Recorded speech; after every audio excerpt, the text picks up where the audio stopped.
know what happened. We went from 110 degrees Arizona weather to fall. So thank you, Mother Nature, for nothing.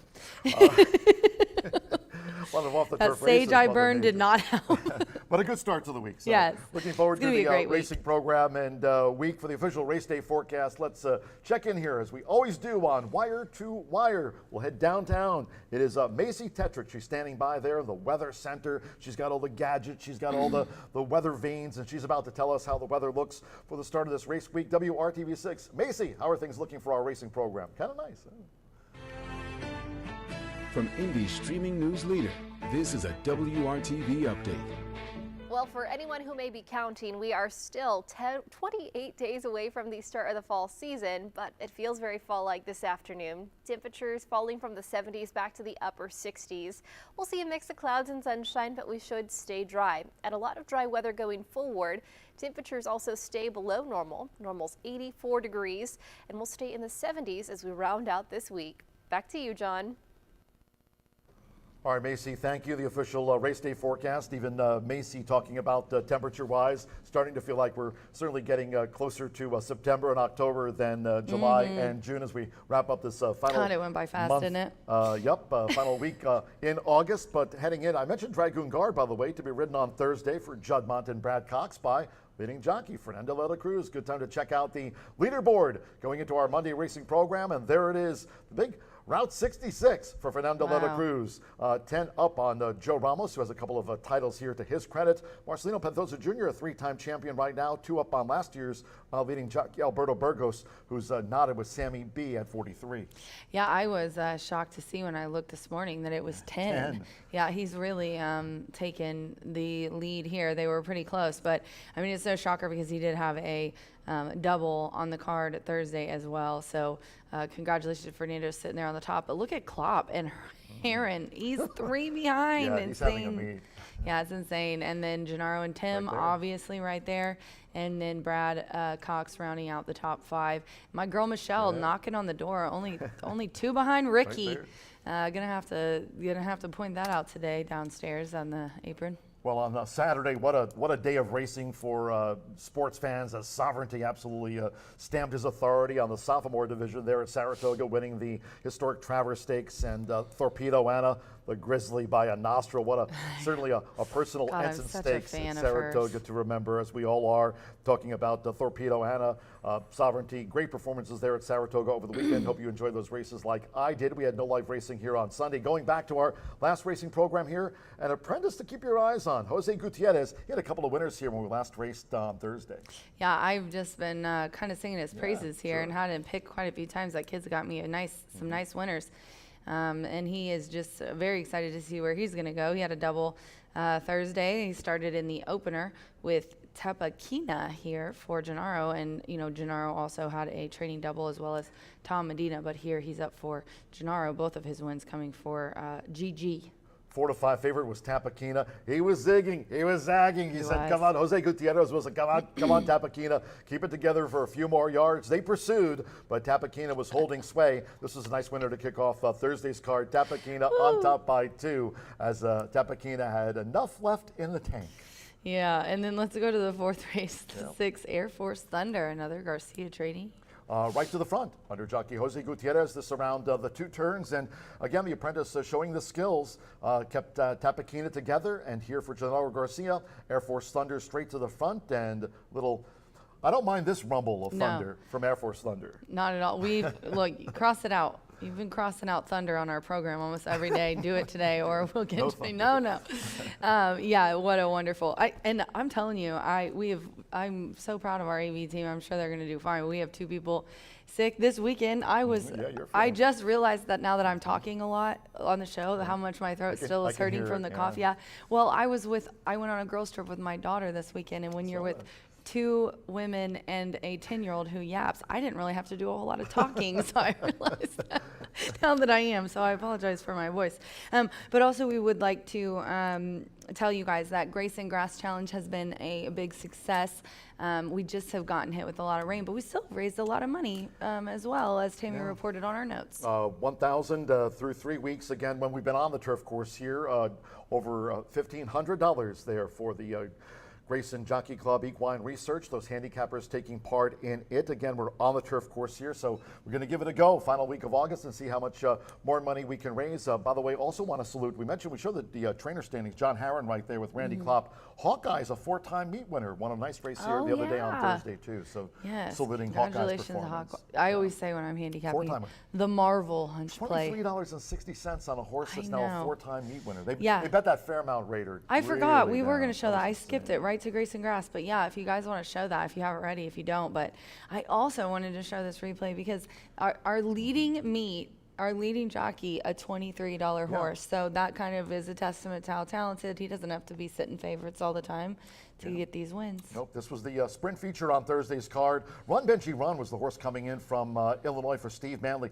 Absolutely, they hammered him down to 4-5, and obviously Hawkeye has been in form here, had the speed, was right there, and it's been a great partnership. Alberto Burgos again. Look at that. Yep, I mean, Alberto has ridden a lot of horses with John Harron. Here it was Fernando de la Cruz getting the result, but Hawkeye, congratulations, a 4-timer at the meet.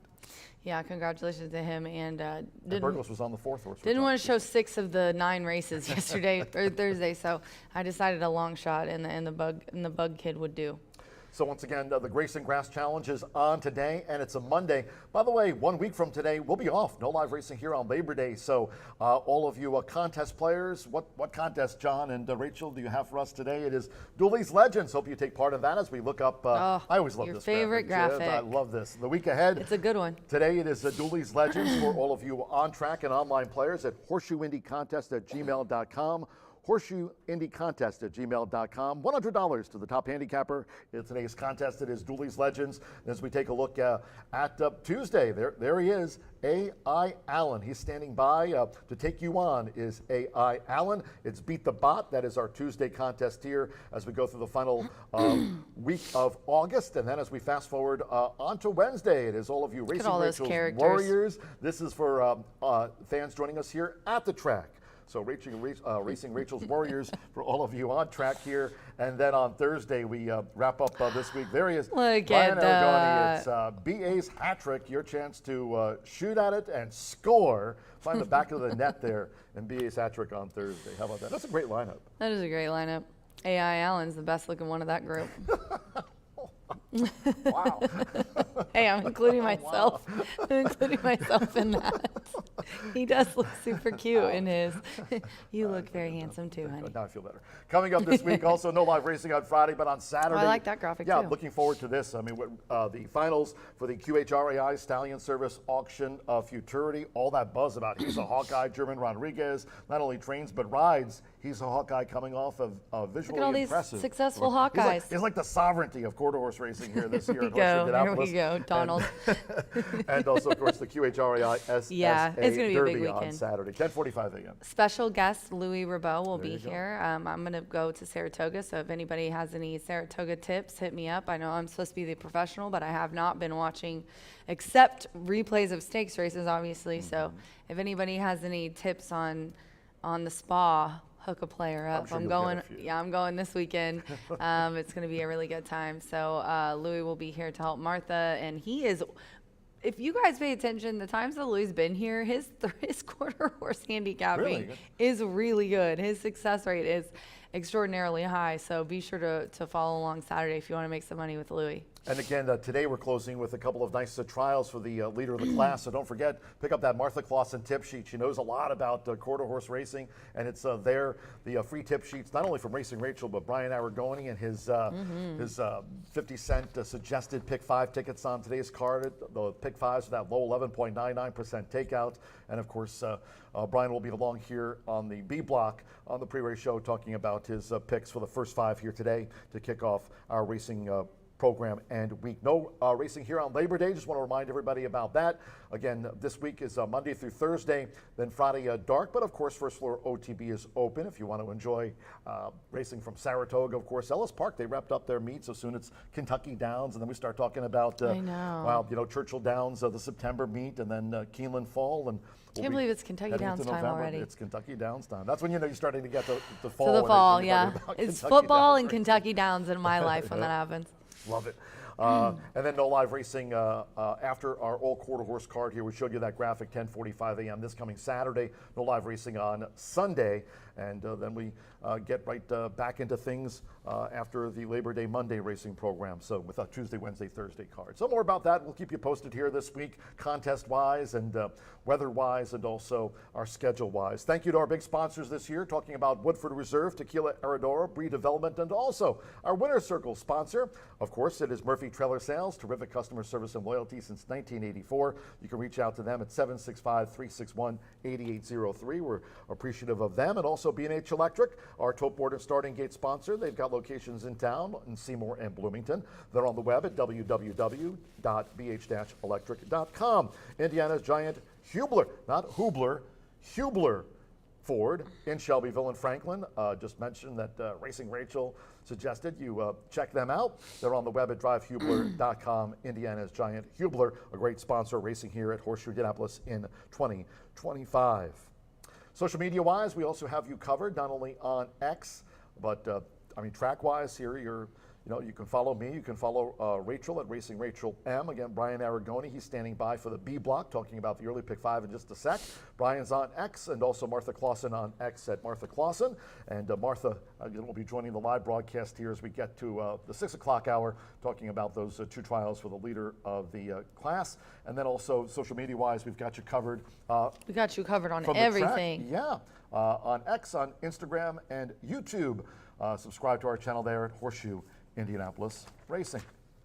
Yeah, looking forward to the week ahead, because forecast-wise, we had Macy Tetrick join us from WRTV6, mentioning today's weather. Again, cooler temperatures, so it feels nice not only for us, but our equine athletes, with 10 of them carded, 8 thoroughbred races, and those 2 trials for the leader of the class for the 9th and 10th. We've got a fast main track. We've got the $1 Horseshoe Hat Trick All-Turf Pick 3. It's a go to start off this racing weekend. The Grayson Grass Challenge, also a go for the final week as we wrap up August. He just emailed us. We're going to do Wednesday and Thursday races 5 and 7. Okay. So not today or tomorrow, but we will be doing the Grayson Grass Challenge to raise some more money for equine research on Wednesday and Thursday, and we're going to be swinging for the fences, because these are our last 2 chances as it does end this month.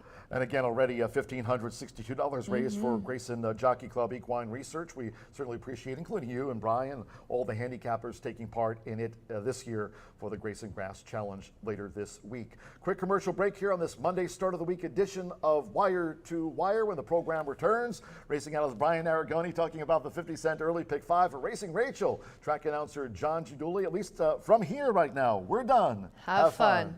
Bye for now. Feel better.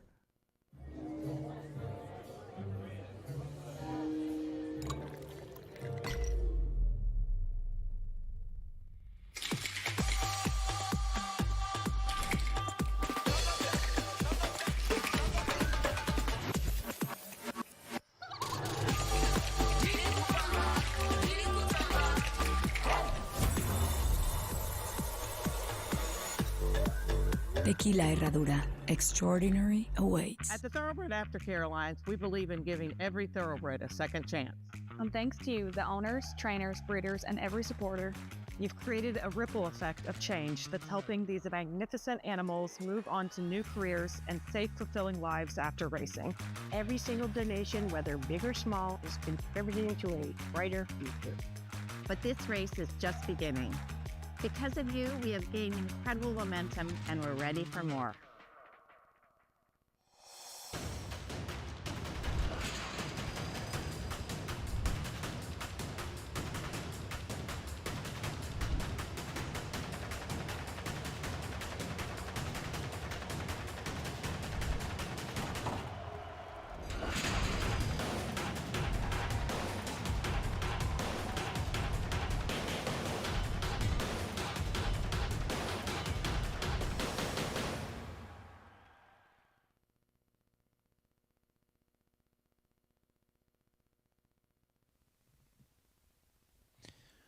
Good afternoon, good morning, still on the West Coast, wherever you may reside. Welcome to Horseshoe Indianapolis on a Monday here at Horseshoe Indian, and a day that we are thankful to be on that good turf course yet again.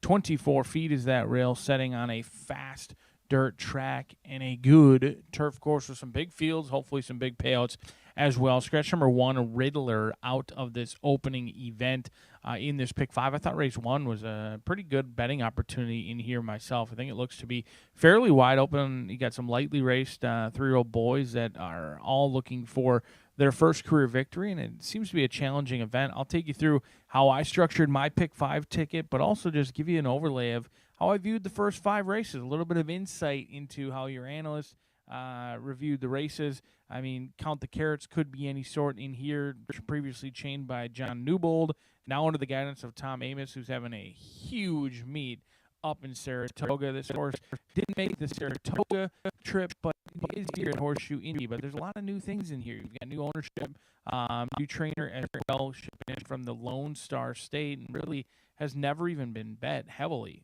16-1, 30-1, now going to be 7-5 on the board.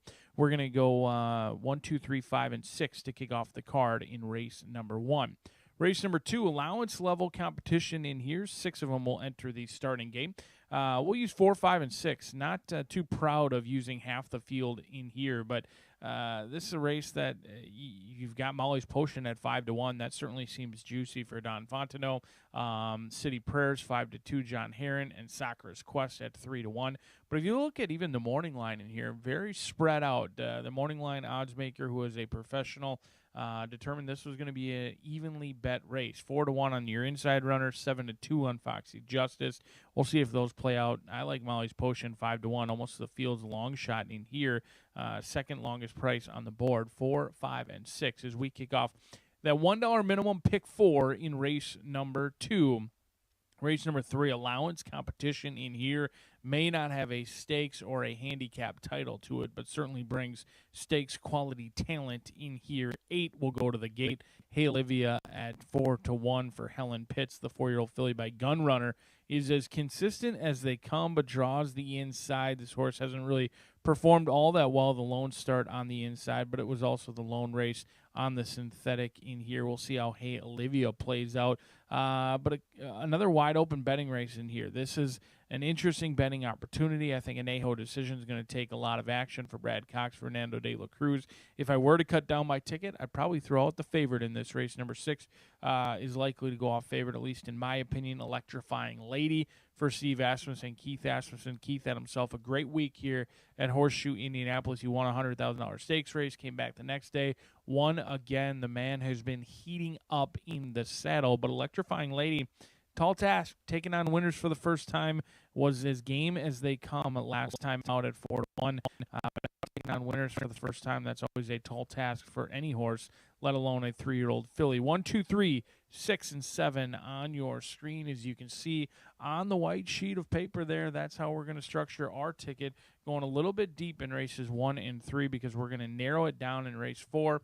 Kicks off that late fire 5, 11.99% takeout each and every day in the late fire 5 and the early pick 5. And the 4th race, scratch number 2, Harbor Prince. Harbor Prince is out of that 4th race. How about a first-time starter who's putting bullets up consistently in the morning? A 3-year-old chestnut by Larry Ravelli. You likely can follow the tote board in here for Patricia's Hope. This horse is out of Fingerprint, who is unraced, but she's been awesome as a broodmare. In fact, she's produced Zadorsky, who's a 4-time winner and has some class as well. With those 4 victories, just under $400,000 in earnings. His stakes placed as well, including a stakes 3rd place finish up at Belmont Aqueduct for Zadorsky, now under the guidance of Whitworth Beckman. That's the lone sibling who's made it to the starting track. So Tre Italiani, being a fellow Italian myself, certainly has some high hopes to live up to. But I would not overlook both the 6 and the 8 in this spot. I think the 6 and the 8 deserve some long looks. Arthur Jr. For Dan Leach and Gabriel Saez has 3 second-place finishes, ran a huge race last time out in the slop. That's probably the horse to beat. And then Highway Patrol could be any sort in here. Went over to Ellis Park, 5.5 furlongs on the turf. Never really got into it that day. Was 7-1, somewhat chilly on the board after starting slow. We've seen them have success where they debut elsewhere, come to Horseshoe Indianapolis, and regardless of how they ran on debut, they do perform very well. That could be the case in here. For the Godolphin son of Street Boss, highway patrol, but Arthur Jr. is going to be overlooked in here. I think the one's going to take a lot of action. Trey Italiani has multiple bullets, including a 58-1 over at Hawthorne. They paid $225 for this son of Flatter and by fingerprint with the breeding, but does draw the rail. There's some question marks that need to be answered in the fourth race as we kick off that late fire 5 in race number 4. Speaking of horizontal plays, how about Itoba pick 4? It's been a hit all season long. 15% takeout, a $1 minimum, and it starts with a big field on the turf.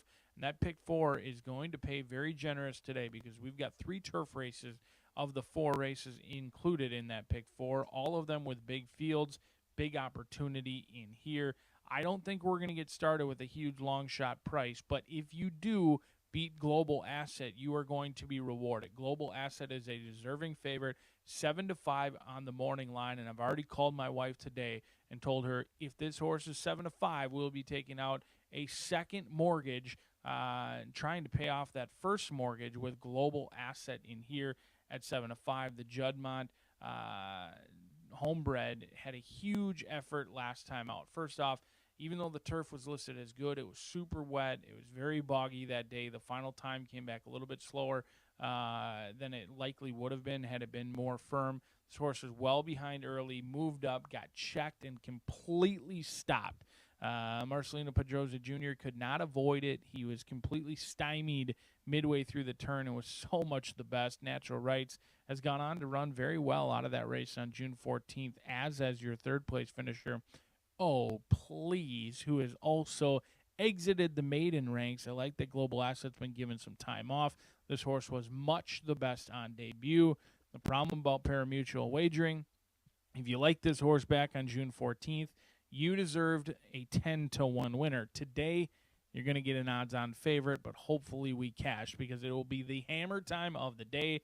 The hammer time's been hot. Hopefully we continue to be the hammer versus the nail as we're singled to Global Asset in both the early pick 5 as well as that late fire 5, but anything can happen on that turf. We'll be on the turf 3 times today on a good turf course with that rail setting out at 24 feet. We'll be blessed to step on the turf 5, 6, and 8 here at Shelbyville. And then we've also got 2 quarter horse races as well. Martha Clausen's been red hot to the touch. She's also pretty funny and humorous as well. She'll take you through races 9 and 10, a 10-bagger on a Monday here at Horseshoe Indianapolis. Sit back, relax, and enjoy, and hopefully you watch that account continue to go the right direction. Good luck today.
Good afternoon from Horseshoe Indianapolis. Hello now from the broadcast booth. Great to have you with us today to start off the race week.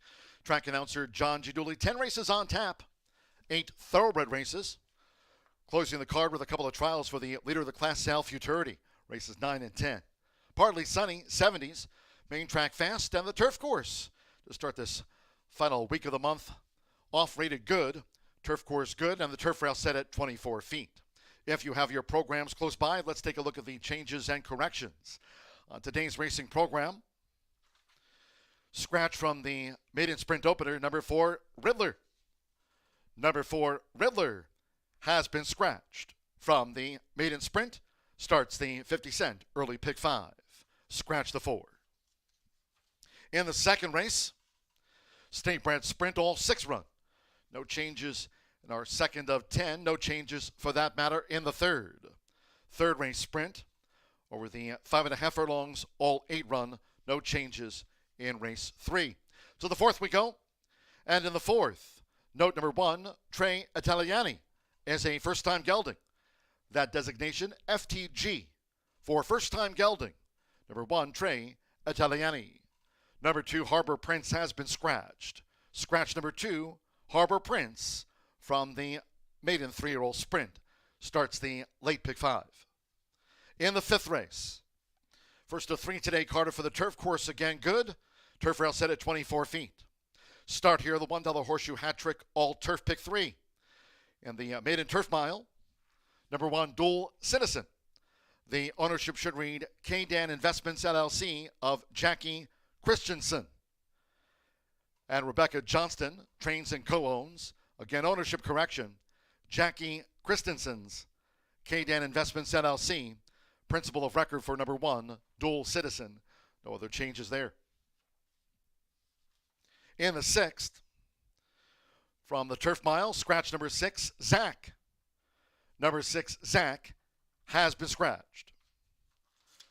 Following the turf mile, race 7, a maiden juvenile sprint. Over the 5.5 furlongs, scratch here the 9, Mr. T. 13, Unbridled Intent. 14, Winthorn. Take out the 15, Gunzo, and scratch 16, Dottie's Blue Money. Scratch the 9, 13 through the number 16, all have been scratched. Race 8, turf mile to close out. The $1 horseshoe hat trick, all turf pick 3 on the card. Here, number 5, Musical Maestro, has been scratched. Scratch number 5, Musical Maestro. Races 9 and 10. The trials for the leader of the class, Futurity, over the 350 yards. Fast track, scratch here the 1, HH Wildcat Blue. 3, Philomena, and take out the 7, VRS, Ivory Chicks. Scratch the 1, 3, and the number 7. Number 5, He's a Classy Cowboy, is a first-time gelding. Designation FTG, first-time gelding. Number 5, He's a Classy Cowboy in the 9th. 10th race, due at 6:43 p.m. The second trial for the leader of the class, Futurity, to close out the card. And in the finale, all 9 run. No changes in that trial. Horses in the walking ring for the maiden sprint opener. Partly sunny, 70s. Main track fast. 3 of them carded for the turf course to start this race week. Once again, the turf course rated good with that turf rail set at 24 feet. We'll have the maiden dash to start off the card in 11 minutes' time. Make it a great day with us here to start the week at Horseshoe Indianapolis.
The horses called postward for the first race.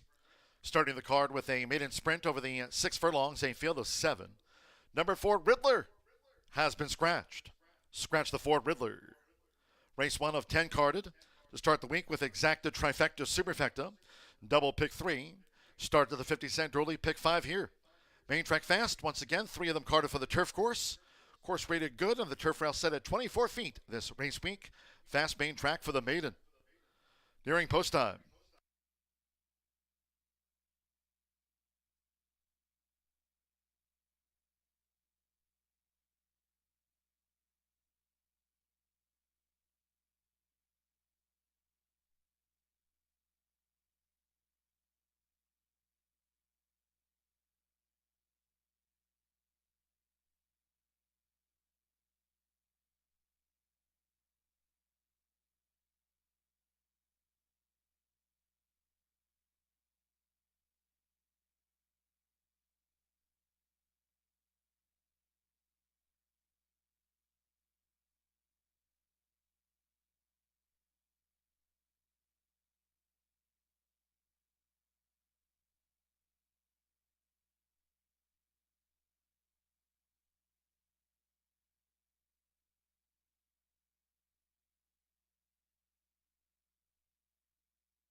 We're less than 1 minute away from post time. Maiden sprint starts the 50-cent early, pick 5. Less than 1 minute.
The horses are approaching the starting gate.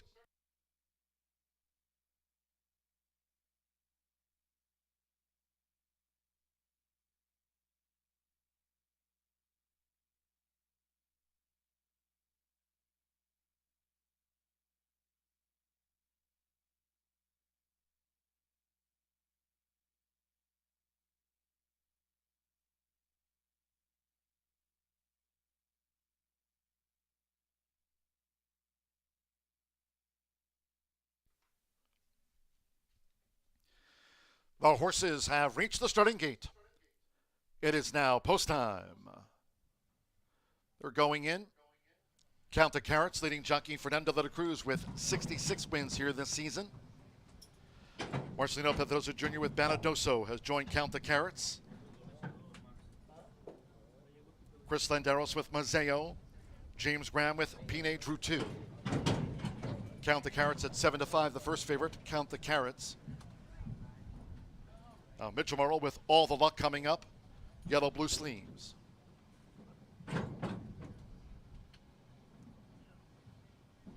At 6 furlongs here at the top of the card, 2 back. Hannah Leahy with Enjoy the Kraken. Count the Carrots, now 3-2. The first favorite, the first to 10 and one more. Joseph Romero, which twice started at Champ's Dream. Main track fast to start the week. In the Hoosier State, it's the first. They're in the gate. Going and running at Horseshoe Indianapolis. Banadoso hopped in the air, drops back to last. Sharp start for Mazeo.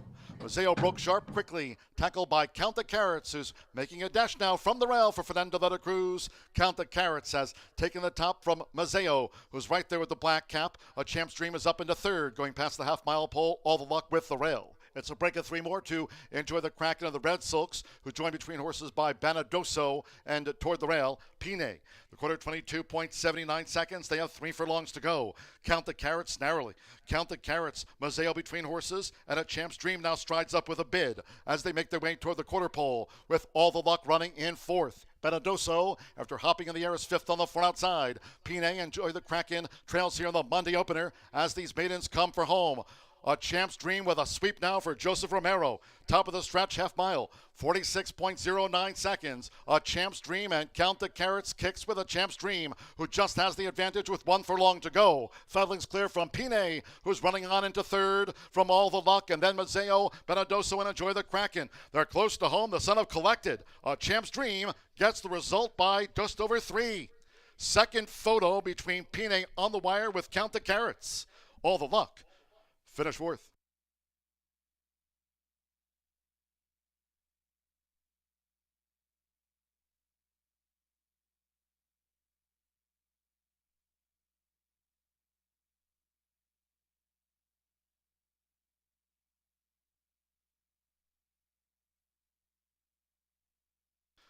$112.52 after the Maiden.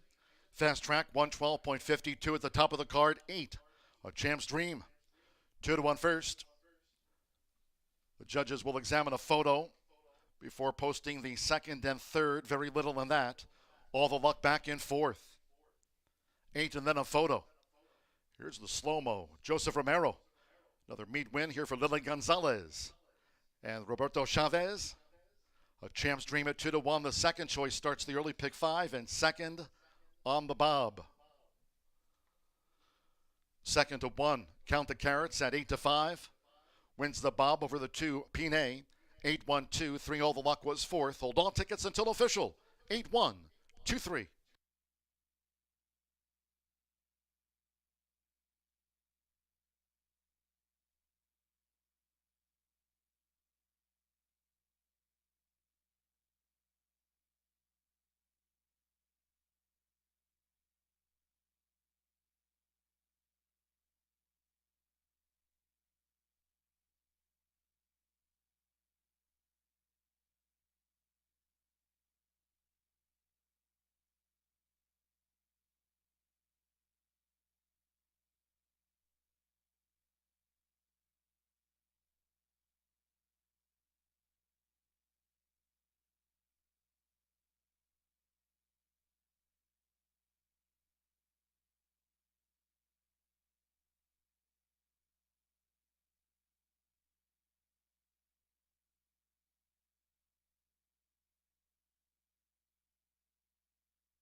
Returning to the Murphy Trailer Sales Winner's Circle, number 8, A Champ's Dream with Joseph Romero. A Champ's Dream is a 3-year-old dark mare brown gelding by Collected. Under the Lemon Drop Kid mare, Robbie Joe, Lily Gonzalez trains for Roberto Chavez. Horseshoe Indianapolis congratulates the winning connections of A Champ's Dream. The third time was the charm. Takes the maiden sprint. Was the 2-1 second choice. It's official.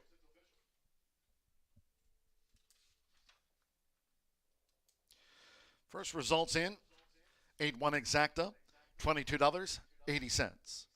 50-cent trifecta, 8-1-2, $14.65. All the luck was fourth. 10-cent superfecta after the maiden, 8-1-2-3, paid $10.53. Top of the card, the 4 was a non-runner. Favorite, second. 7 ran, fast track, 112.52. 21 minutes away from race 2. State bred sprint, all 6 run. No changes in our second of 10 on the day. Exacta, trifecta, superfecta. Double pick 3. Sprint starts the $1 early pick 4 off. Main track fast, and again the turf course. 3 today, Carter for the turf rated good. And the turf rail set at 24 feet to start the week. Post time, 2:41 in all cases if you can.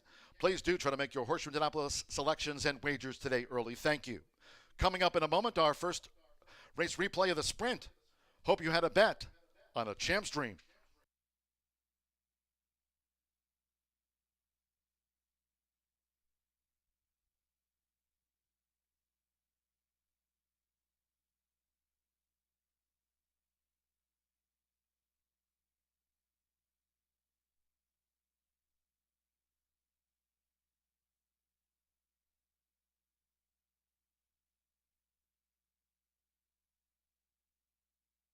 Gate. Going and running out Horseshoe Indianapolis. Benadoso hopped in the air, drops back to last. Sharp start for Mazzeo. Mazzeo broke sharp quickly, tackled by Count the Carrots, who's making a dash now from the rail for Fernando de la Cruz. Count the Carrots has taken the top from Mazzeo, who's right there with the black cap. A Champ's Dream is up into third, going past the half-mile pole. All the luck with the rail. It's a break of 3 more to enjoy the Kraken of the Red Silks, who joined between horses by Benadoso and toward the rail, Pine. The quarter 22.79 seconds. They have 3 furlongs to go. Count the Carrots narrowly. Count the Carrots. Mazzeo between horses, and A Champ's Dream now strides up with a bid as they make their way toward the quarter pole, with All the Luck running in fourth. Benadoso, after hopping in the air, is fifth on the far outside. Pine, Enjoy the Kraken, trails here in the Monday opener as these maidens come for home. A Champ's Dream with a sweep now for Joseph Romero. Top of the stretch, half mile, 46.09 seconds. A Champ's Dream, and Count the Carrots kicks with A Champ's Dream, who just has the advantage with 1 furlong to go. Fedling's clear from Pine, who's running on into third from All the Luck, and then Mazzeo, Benadoso, and Enjoy the Kraken. They're close to home. The son of Collected. A Champ's Dream gets the result by just over 3. Second photo between Pine on the wire with Count the Carrots. All the Luck. Game. Going and running out Horseshoe Indianapolis. Benadoso hopped in.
explosive speed and first-class power as America's fastest athletes step on the track for Quarter Horse Stakes Day, Saturday, August 30th at Horseshoe Indianapolis. Enjoy numerous activities, including trackside promotions, contests, free kids activities, and more. Racing gets underway at 10:45 a.m. with ample seating indoors and under the new awning. It's all happening Saturday, August 30th at Horseshoe Indianapolis, located off I-74 at exit 109 in Shelbyville. Look for more info at HS Indy Racing.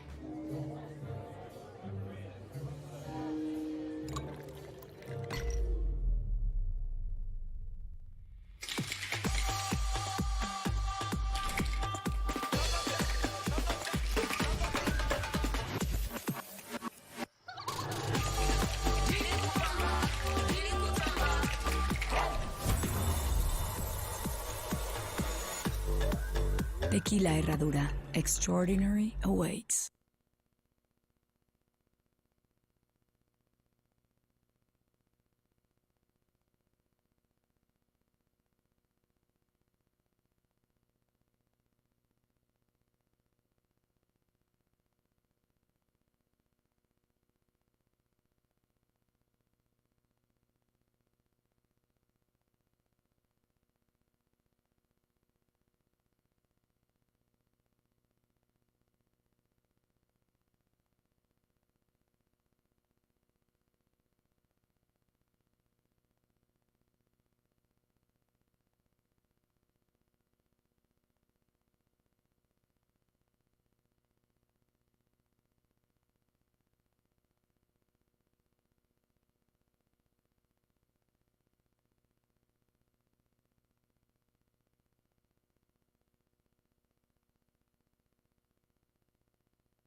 "11 minutes to the second race here at Horseshoe Indianapolis. Congratulations to Romero. Nice ride there in the opener, as he did win on the 8 for Lily Gonzalez. We're going to move on to the second race, where 10 minutes to post the 4 is the favorite in a interesting Indiana-sired filly and mare, 3-year-old Nup Allowance. There's 6 betting interests in here. And as I said, the 4 is the favorite, but I want the 5 in here. This is nowhere than 2 other than Maiden or Claiming, and then nowhere's a 3. So like I said, it's an interesting group. But I did go, there's a lot to love about Molly's Potion, but honestly, I feel like every time I pick her, she's gotten beaten second. So I was like, you know what? She wants to keep getting second. I'm going to go a different way. City Prayers, Alberto Burgess is aboard. I really like this one. Heron coming off of a double on Thursday as well. He's had a hot year. He's just a few behind Gennaro Garcia. Garcia, our leading trainer, in second. This is a 3-year-old filly by Prayer for Relief, who does stand here in Indiana and coming off of a win on July 4th. Has had a little bit of time off. I like the freshening. And, oh, now I see why you guys, what are we doing? Oh, he's excited. So the Outriders in there with him, calming him down a little bit. Interesting. Last race put up a 76, has an early running style that I like, and the win last time by 4 1/4 was today's distance of 6 furlongs. This horse has lit up the board in its last 4 and ran against a very similar group, has been the bettor's favorite in the last 3 races. Then I'll go to the 4. Let's go to a horse that maybe isn't as shy. 2-1, Molly's Potion. She's a really interesting filly. I got to go back and kind of hang out with her before the meet started. Dawn, loves her very much. She's bred this filly as well. And Evan is aboard here, which is a switch, as Sammy is riding a different one. But right now, I'm just looking at everything, all the races that I watched. So back last year, she won her maiden, won the Indiana Stallion Stakes by 8, and then she started out this year at 6 furlongs in an allowance and was beaten a length and a half. Then she was in Stakes Company, and she tried routing last time on August 12th in an allowance on the slop. She ended up getting beaten next. She did not mind the off track at all. But now we're going from 1.70 back down to a sprint distance. She's put up a 79 before. I mean, she's got speed. She's got talent. She's a wonderful filly. I can't wait to see what she does in here. So I put her in my exacta, and then I like the 2 as well at 5-2, and that is Foxy Justice. That's who Sammy is aboard, and him and Aaron have been hot as of late. In the last 2 weeks, they've had over 5 winners. I think, I can't remember if it's 5 or 6, but that's just out of 10, the last 10 mounts they teamed up against. Now they were, this horse also has been having a really good 2025. I mean, came in as a maiden, but still is 3 for 3 this year. Came out on debut on the 22nd of April and was second by half a length. Then Aaron gave her another start in May, won by over 6, breaking the maiden at today's distance of 6 furlongs. Then on June 12th, a big step up, first time with winners, she wins. So what talent Foxy Justice has. She, is out of that entry-level allowance and now with the horses who are multiple winners, which is definitely a step up. We'll see how she does there. But she is returning to 6 furlongs, which I think is her preferred distance. And, a big step up for her. And as far as speed figure-wise, she's put up a 71. That was the last out. But the other 2 that I have on top, the 5 and the 4, both have put up far higher speed figures. But she looks really good in the batting. No shocker there. Aaron takes great care of his horses. So I rounded out with Foxy Justice. I've got 5-4-2, though. I'm going with City Prayers over Molly's Potion. Good luck.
The horses called posted now for the second race. This filly sprint over the 6 furlongs, a field of 6. No changes, all 6 run. Exacta, trifecta, superfecta, double pick 3. Start to the $1 early pick 4. Parading with 3 minutes to post time. 3 minutes.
We're less than 1 minute away from post time for the Phillies sprint.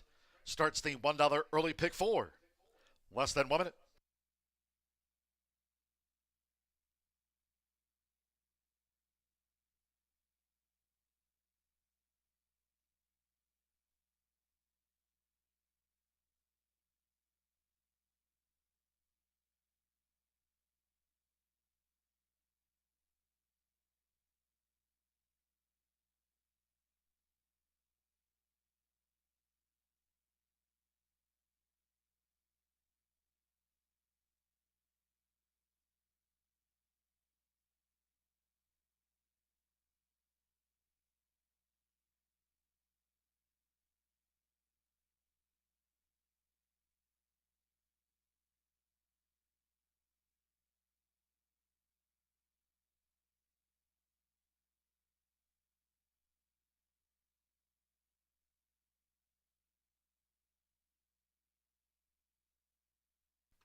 The horses are approaching the starting gate.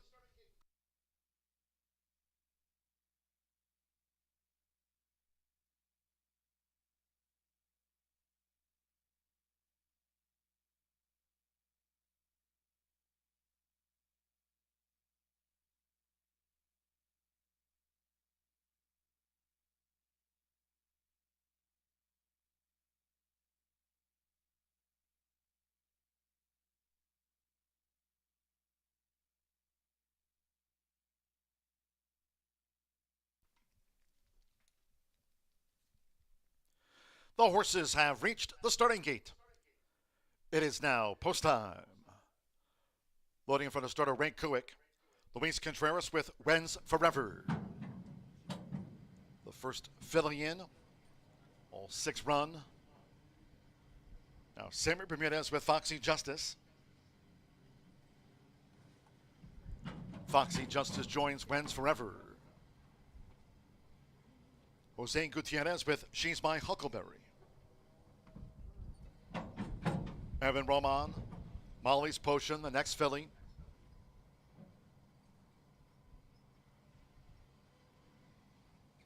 Here at 6 furlongs, 2 back. Alberto Burgos, City Prayers coming up. City Prayers drew 5.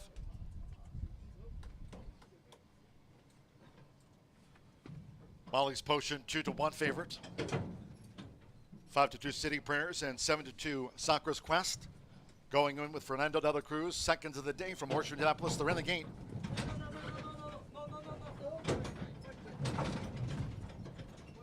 Ready. They're off. Fast starts for City Prayers with Sacra's Quest toward the inside.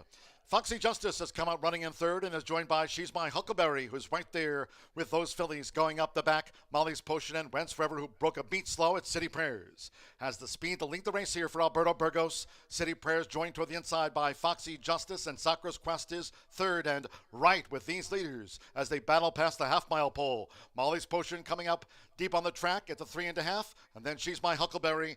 Wentz Forever trails the Philly Sextet. The quarter 22.87 seconds. Around the far turn that way. City Prayers just leans as Sacra's Quest has made her bid. Molly's Potion coming on the far outside. Molly's Potion continues to gain. Sacra's Quest leans past the quarter pole. Foxy Justice put to pressure. She's My Huckleberry is on the far outside, and Wentz Forever is last. Top of the stretch. It's a toss-up. Half mile, 46.47 seconds. Sacra's Quest is just in front. Molly's Potion to the attack in the furlong grounds. Foxy Justice standing her ground with the rail. City Prayers is right there between horses. It is Molly's Potion for Evan Roman. Molly's Potion takes the lead, edges clear, and wins. Molly's Potion by a length and a half to Foxy Justice. Wentz Forever was third. City Prayers back in fourth.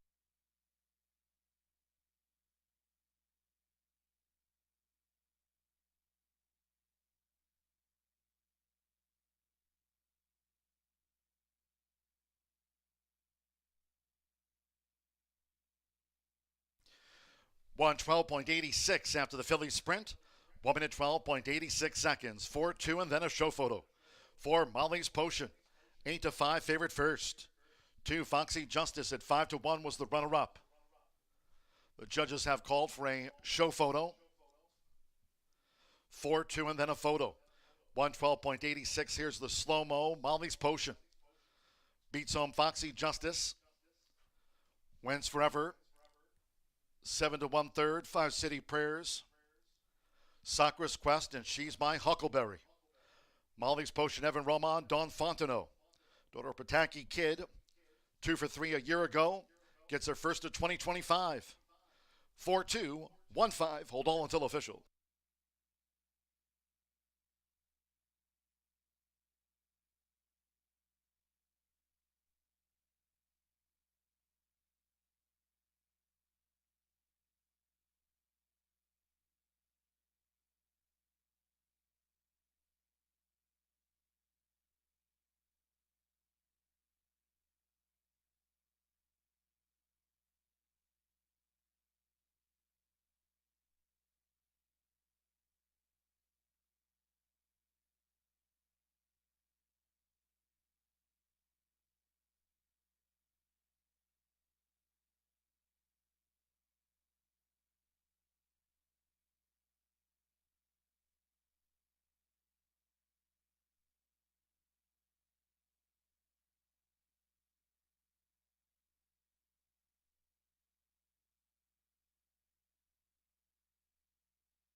Returning to the Murphy Trailer Sales Winner's Circle of 4, Molly's Potion with Evan Roman.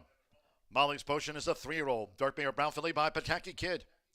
Molecules by Einstein. Don Fontenot trains for Jorge L. Rivera Castaner. It's official.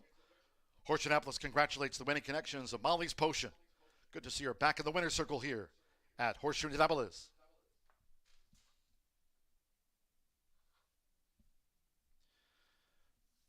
The 4-2 exacta paid $34.60. 50-cent trifecta 4-2-1, $35.80. 8 and 4 the opening double. That combining a Champ's Dream with Molly's Potion, $25.60. City Prayers 4th. 10-cent superfecta 4-2-1-5 paid $17.45. And the Philly Sprint favorite first. All 6 ran 112.86.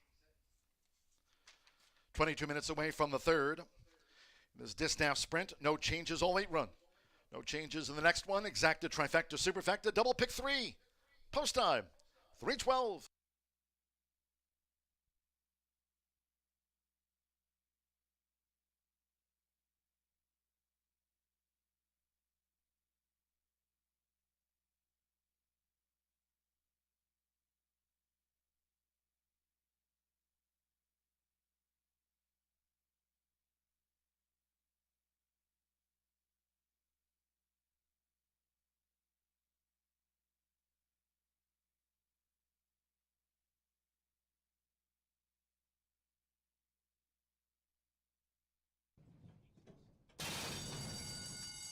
They're off.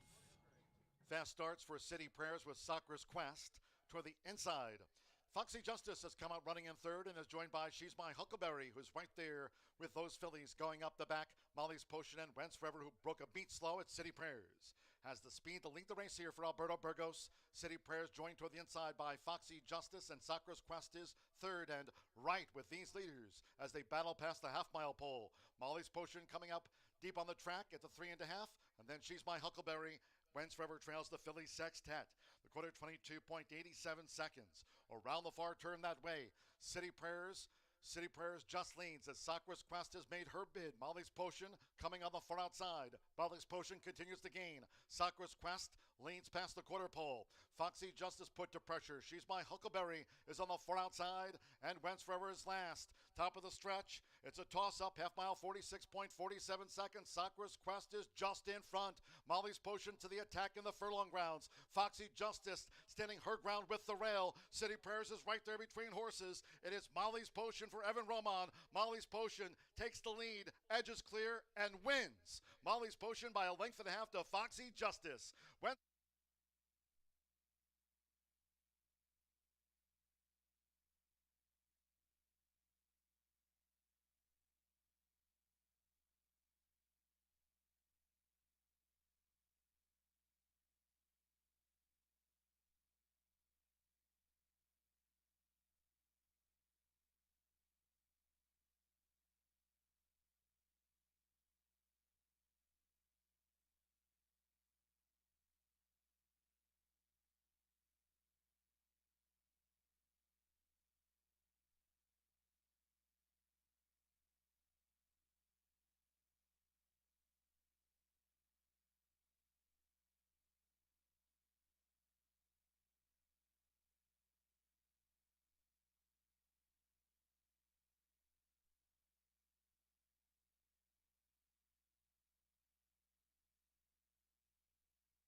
Jack Daniels starts here. From cave spring water to sugar maple charcoal to smooth Tennessee whiskey. Made by those who pour everything into their craft.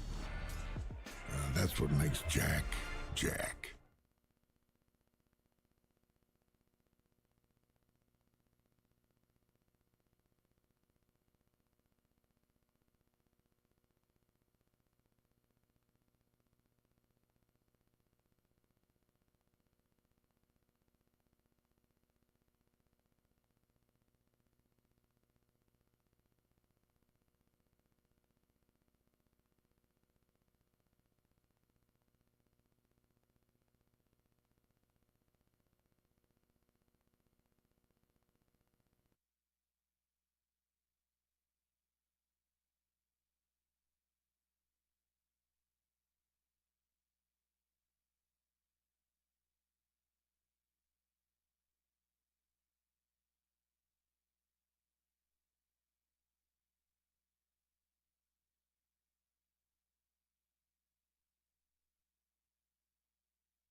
Welcome back down to the paddock at Horseshoe Indianapolis, 9 minutes away from the upcoming third race, allowance competition. Non-winners of 2 in here, 5.5 furlongs. Going to be the distance if you haven't started handicapping that Horseshoe hat trick or Itoba pick 4. Those begin in race number 5 when we step on the turf course for the first time of the day. But if you're looking for some vertical plays, we've got exactas, trifectas, superfectas in here as well.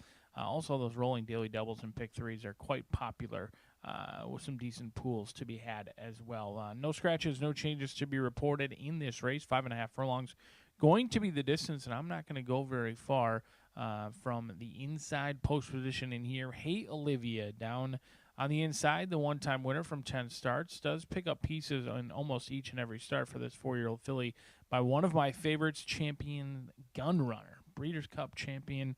Horse did a lot of amazing things in their career after a tough luck Kentucky Derby and has been productive at stud thus far as well. Hey Olivia, despite only one win from 10 starts, has already banked over 6 figures, has faced tougher at Churchill Downs and Ellis Park, has two races here at Horseshoe Indianapolis, both of them resulting in second place finishes, but has lost to some good animals. Night Kiss for Tommy Medina just came back to win last week as well, and then Work It Windy has recently come back to win as well. So both times Hey Olivia came to Horseshoe Indianapolis, ran into some tough foes. I think she deserves a long look in here. She can go to the lead. She can sit from off the pace. She's run very well either on the front end and on the engine, drawing the rail. Declan Cannon going to have to make some decisions shortly after the break, or can certainly show the ability to pass horses as she did in her maiden breaking score at Ellis Park, in which she tracked and pounced late in that race. She's a tactical kind in here. You have to like the price, 5-2 on Hey Olivia. Third start off the layoff, sloppy to a fast track. There's a lot to like on the good-looking daughter of Gun Runner. The 3 is Truth or Consequence, Walter Rodriguez and Colby Williams. Colby Williams made it worth his while to send this horse to Horseshoe Indianapolis after being claimed at Churchill Downs. They tried Ellis Park. They came to Horseshoe Indy, and it's only his only starter here, and it was victorious with Truth or Consequences coming home to win at just over 8-5. Was actually running here on Silks and Roses night, which if it feels like it wasn't that long ago, it wasn't that long ago. August 8th, just a couple of weeks ago, but boy, is this 3-year-old filly by Tom's Day Todd turned out nicely. She is picture perfect in the looks category. She wins the beauty contest. We'll see if she can win the race in here. Walter Rodriguez has himself a couple of live mounts. You never know what he came for. He's also on a first-time starter later on in the card. We'll see if he can get the money in here with Truth or Consequence, a perfect 1-for-1 here at Horseshoe Indianapolis. Already got their return on their investment off the $20,000 claim. They'll look to put a little money in their pocket now with this 3-year-old filly who does take on older. 8-1 on the board. She should be the controlling pace up front. She's a big price right now. She's chilly on the board. 8-1 despite those good looks. The 7 is High Summer. Gennaro Garcia, Gutierrez. These two have been teaming up recently, and they've been doing so with a ton of success. The apprentice rider still gets a 7-pound weight break, despite winning at 16% here at Horseshoe Indianapolis, and that number doubles when he's with Gennaro Garcia, 31%. The return on investment, excellent too, over 2-1 on your return on investment. This 3-year-old filly does have a knack for settling for second. However, she dug down deep last time out. She tried to blow the turn. She went off at 7-1. She looked like an even money shot at the top of the lane. She didn't corner very well. She won a photo finish. She tried to finish second for the 7th time. Maybe a better horse to use underneath. She does go up in class. She takes on older, and she takes on winners for the first time, but she's getting disrespected at the wagering windows right now. 16-1 on the board. People are all in on a Neho decision for Brad Cox and Fernando de la Cruz. We'll see if it's legit or not. I'm banking on your inside runner, Hey Olivia, to get over the hump in here. A field of 8 will go to the gate. A wide open betting opportunity coming at you next.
horses coming onto the track now.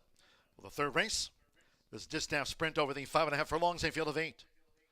There are no program changes. No changes, all they run. Exacta, trifecta, superfecta. The Distaff sprint starts another rolling double in pick 3. 3 minutes to post time. 3 minutes.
Two minutes to post time.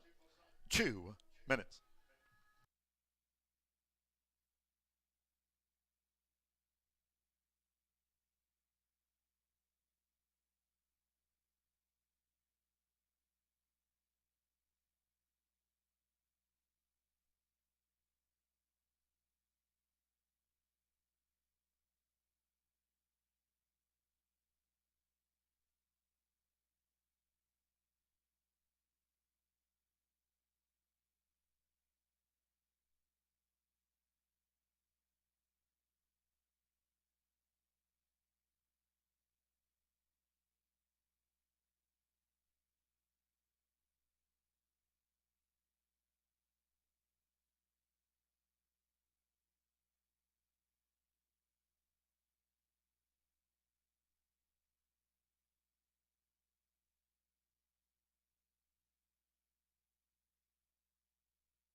We're less than 1 minute away from post time.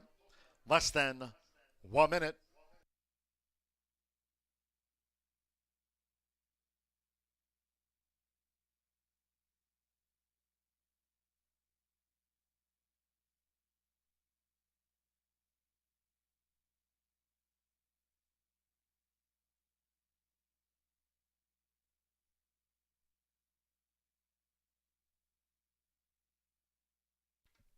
The horses are approaching the starting gate.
The horses have reached the starting gate. It is now post time. Loading Declan Cannon. Hey Olivia. First in. Marcelino Pedrosa Jr. with Army Girl. Joins Hey Olivia. Keith Asmussen, Electrifying Lady. Loading up. Fernando Veta Cruz with Anejo Decision to post 6. Ollie Run. Walter Rodriguez, Truth or Consequence. Last out maiden winner. Jose Gutierrez with High Summer.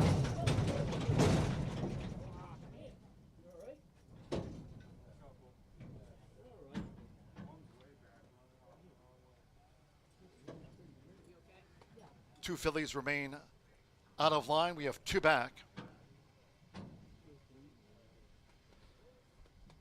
Right now, Anejo Decision, 5-2 favorite. 5-2 Anejo Decision and Hey Olivia. 7-2 Electrifying Lady, a last now maiden winner here. Chase Miller with Small Hollow facing up to the gate. Small Hollow given a 28-1 chance. Stand by at 5.5 furlongs. One more. Julio Felix with Call Me Christine won her Fairmount Park debut by 14.25 lengths. Call Me Christine. They're in the gate. And they're off. Even start. Fast start for High Summer, who's just headed off by Between Horses, Truth or Consequence. Right there, Electrifying Lady in the purple cap, and Hey Olivia also stirring up the pot. High Summer's just off them. So it's a battle here past the half-mile pole between Electrifying Lady and Truth or Consequence, and High Summer in the red helmet joins them as they fight for it, entering the far turn. Then comes Anejo Decision, who's charging into these fast splits without wide. Call Me Christine, who's 5 lengths off these leaders. Hey Olivia holds the rail as they round the far turn, then farther back to second to last Small Hollow Army Girl trails. Quarter 22.56 seconds on the edge of the quarter pole. And it's High Summer with Jose Gutierrez as the fillies and mare turn for home. High Summer's in front. Electrifying Lady with the rail as they come down toward the final furlong, a half length apart. Electrifying Lady just leads. High Summer tries to kick with her past the 16th. Truth or Consequence with Hey Olivia and Call Me Christine. They're close to home with the rail for Keith Asmussen. It's Electrifying Lady and High Summer who battles her all the way down to a bob. Photo, Call Me Christine third, Truth or Consequence was fourth, close. Electrifying Lady and High Summer, they're on the finish together.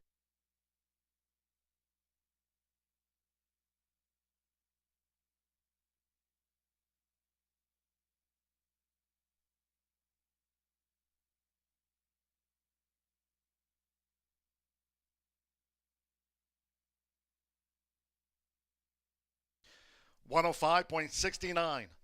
After the Distaff sprint, 1 minute 5.69 seconds. This is a photo finish.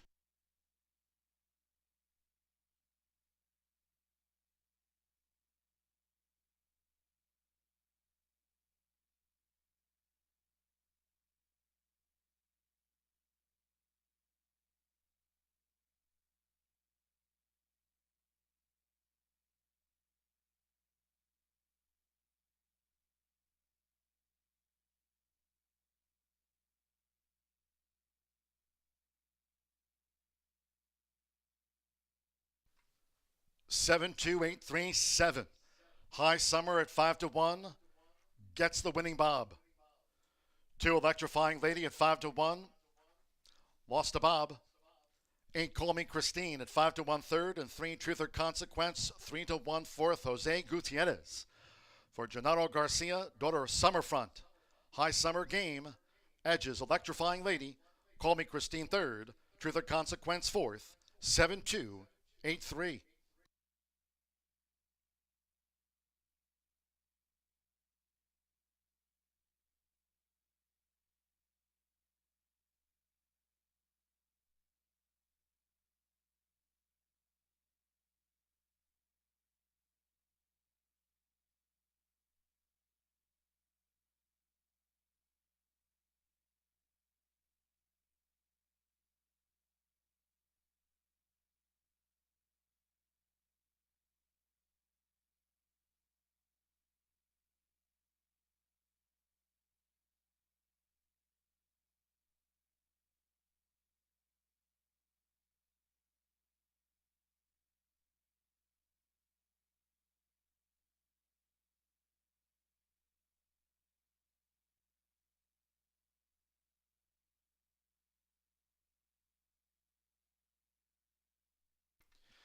Race 3 official in the Murphy Trailer Sales Winner Circle, the 7 High Summer.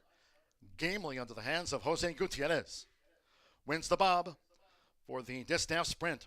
High Summer 3-year-old bay filly by Summerfront. Out of the Blame Mare, Exaggerated. Racing 4 trainer, Gennaro Garcia, Southwest Racing Stables Incorporated, and William J. Wargel. High Summer in a photo. Paid 5-1. The 7-2 Exacta took a win photograph. $72.80, 50-cent trifecta. $178.65. 4-7 double, paid $40.20. First pick 3 on the card. 8 with the 4 with the 7 High Summer. Paid $36.95 with Truth or Consequence fourth. The 10-cent superfecta returned $146.24. All 8 ran 105.69 after the running of race 3.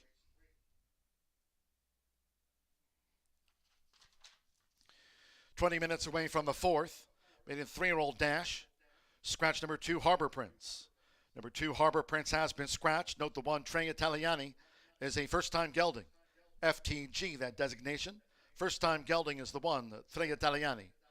Exacta, trifecta, superfecta, double pick 3, starts at the 50-cent late pick 5. If you're just joining, main track fast, turf course. We have 3 of 10 today carded for the turf course rated good. Turf rail set at 24 feet to start the race week. Post time, 3:42.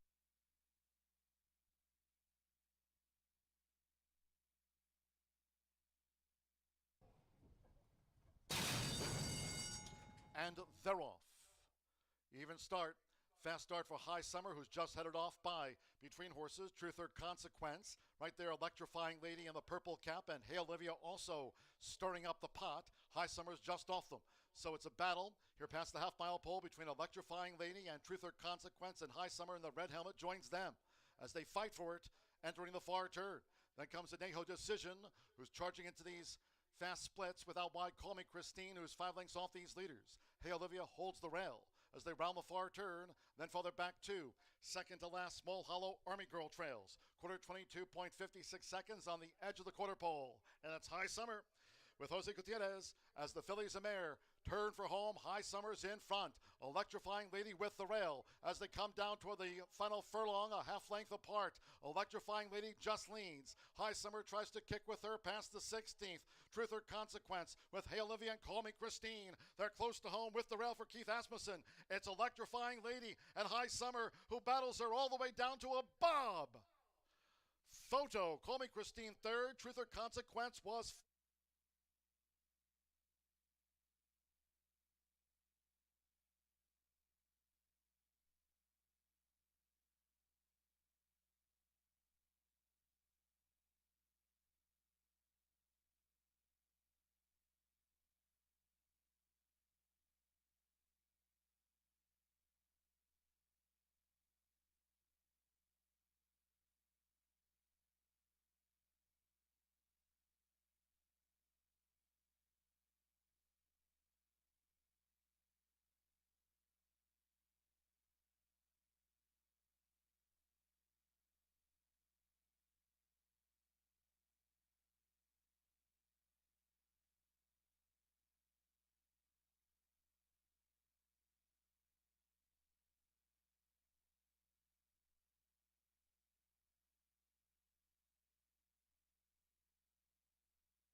Oh, yeah, him.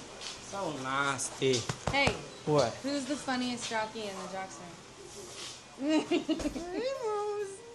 Funniest? Oh my gosh. I'm gonna go with Joe Ramos. Elias. Who's the funniest? Elias? Yeah. Elias is the funniest? Yes. Okay. Alberto Burgo. Alberto? Funniest? Probably my dad or Fernando. You? Manny Esquivel. Manny? I don't know. Who do you think's the funniest? Canudo. I don't know. He's the best. He's the best. Serious? Fernando. The most serious? Marcelino. I guess Tommy, I don't know. Who's the dirtiest jockey in the jockey ring? Whatever, mister. I have to take a shower before I can get my... What? You little...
What a horse race that was in the third, all the way down to the placing judges in there. Keith Asmussen versus the apprentice rider. Gutierrez gets another win under Gennaro Garcia, and they're certainly going to help. That ROI, it was $2.31 heading into that race, and it'll be much higher than that now with a 13-20 winner under a photo finish in race number 3. If you're still alive in that early pick 5, certainly wish you the best of luck. Doesn't get any easier in here as we've got 3-year-olds, some first-time starters mixed in with some horses with experience. And if you're like me, you're looking forward to the late Fire 5. 11.99% takeout each and every day here at the place we call home, Horseshoe Indianapolis. And the Italian is going to try Tre Italiani, a $225,000 OBS sale purchase last March, makes the debut today. The 3-year-old Chestnut Gelding by Flatter has been showing some talent in the morning, some incredibly fast workouts. Not very often do you see 46-1 breezing from the gate or 58-1. Plenty of bullets over in Chicago, ships into Indiana. Certainly looks fit. This 3-year-old looks race ready and ready to run at first asking. Larry Ravelli, winless so far this season. That's a surprising statistic, winless at Horseshoe Indianapolis. Now, it is a smallish sample size, 11 starts, 6 finishes in the top 3, but yet to finish first. Now, hoping to change that with this first-time starter, Ravelli gang does an awesome job with first-time starters. They win at 34% with firsters, and that number with first-time starters for this ownership group is impressive as well. With today's owners, they win at 41%, and then when you mix it in with first-time starters, 3 for 3 with first-time starters for this ownership group under the guidance of David Cohen, Jareth Loveberry, and Centennial as well, both at Indiana Fairgrounds and the Hawthorne. Most of them do get wagered on. They get bet heavily, just as this one has, 5-1, 2-1, and 2-1 when it's all said and done. This one has some siblings that have had success as well, including Zadorsky, who's a 4-time winner with plenty of back class to boot. Just under $400,000 in earnings. Had success up in New York, over at Saratoga, was stakes placed at Belmont Aqueduct, and faced some tough customers. That one's trained by Whitworth Beckman, and Zadorsky, at the age of 4, the filly, has been as consistent as they come. In fact, my math doesn't always serve me right, but I believe this horse is about 13 for 16 in the top 3 and $388,000 in earnings for the classy Zadorsky. I'm sure the connections would love Trey Italiani to be similar, and they paid him to do so. $225,000 of sales price, and a perfect 3 for 3 on the line with first-time starters for this ownership group when they team up with Larry Ravelli. We'll see if that trend will continue in here. Trey Italiani, the top selection. But a horse with experience, and that experience should serve this one well, is Highway Patrol. Something most of us hope to avoid is Highway Patrol. But if you're on this one, you're hoping to see in the winner's circle and get your picture taken. This 3-year-old chestnut colt by Street Boss is a second-time starter for Godolphin, actually a homebred for the Godolphin gang. Debuted on the turf, now entered on the main track in here.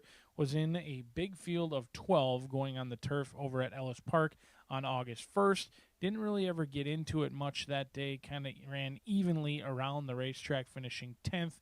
Beaten by 8 lengths, and didn't know much about the starting gate. Hasn't had a gate work since then, but has gone back to the racetrack. We'll see if the class relief in here, turf to dirt in play, will yield the second-time starter Highway Patrol any benefits. Being by Escalante, that was a one-time winner for the mare. She banked $66,000. She's been okay as a brood mare. She's produced 3 out of 5 winners from her foals, winning at about 17%. None of them are ones that you may be familiar with or expect to see anytime soon at most of the racetracks you're playing. Highway Patrol, turf to dirt in play, though, at 4-1. But the 6 is Arthur Jr. Dan Leach, Gabriel Saez, the 7-time starter, has a tendency to settle for less. 3 second-place finishes in that time for this 3-year-old son of Authentic. Saez teaming up with Dan Leach. They don't do so very often. In fact, this will only be the 10th time they've done so this meet around the country. Last seen July 28th in the slop. A decent second-place finish behind Know Who You Are. Before that, they tried going long, showed speed, backed out of it relatively easily. I do know that Arthur Jr. likely doesn't want to go around 2 turns, finds a fast main track, and that will be appreciated as this horse's best efforts have come on a fast track as well. I think in with a big chance, despite being a big overlay at this point, 6-1 on the board. But let's take a look at our Late Fire 5 ticket. We've assembled a Late Fire 5 ticket that you can play and try and take advantage of some of the lowest takeout in the entire country. 11.99% takeout. We are going to use the top 3 selections in here in race number 4. You heard me talk about it for all those various reasons. Race number 5, the single of the day, the Hammer Time play, and they've been relatively good lately. We'll see if Global Asset can keep that trend continuing for a 3-year-old colt by Juddmonte, by Street Sense out of Mexican Gold. The breeding is there.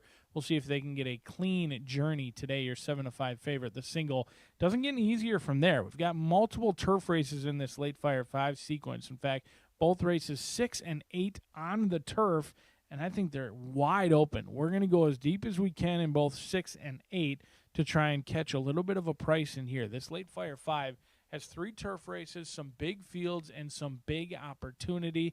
It kicks off with horses looking for their first win. Trey Italiani, your current even money favorite for Patricia's Hope, but there's plenty of others looking to attack the first-time starter down on the inside. We're 4 minutes away from Late Fire 5 time right out here at the Shoe.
The horses coming out to the track now for the fourth race.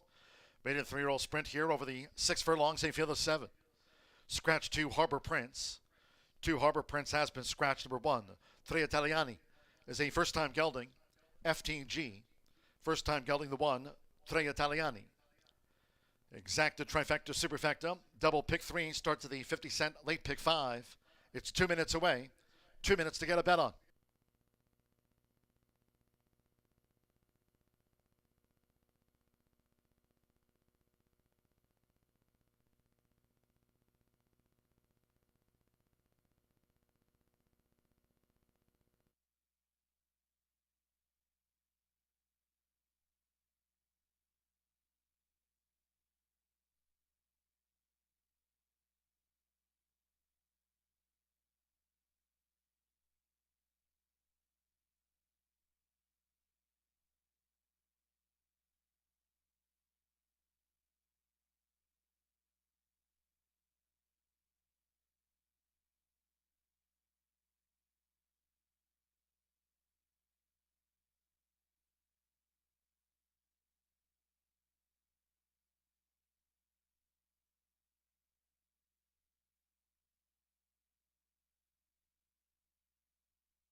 We're now less than 1 minute away from post time for this maiden 3-year-old sprint. Starts the 50-cent late pick 5 off. Less than 1 minute.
The horses are approaching the starting gate.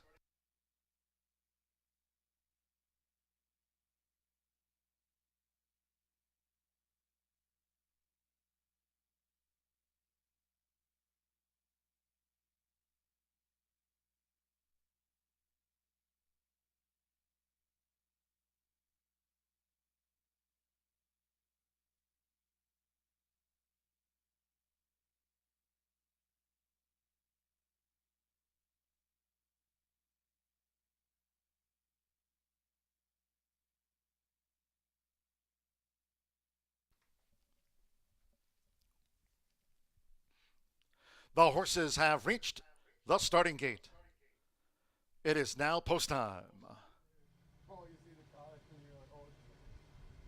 Voting for this maiden 3-year-old sprint. First up, Tre Italiani. Walter Rodriguez for Larry Ravelli. Goes first time out in the Patricia's Hope Silks. Juan Machado, Monopoly, making his bow, join Tre Italiani. Joe Ramos, here's a newcomer by Cross Traffic Shellac. First time starters in. Gabriel Saez, Arthur Jr.'s in the light blue. Chris Amy, Ragtree, was 6-time started as a juvenile last season. Ragtree, 2 back. Marcelino Pedrosa Jr. with Jujubee at 6 furlongs. One more, Fernando de la Cruz with Highway Patrol. Debuted at Ellis Park this month for Godolphin. They're in the gate.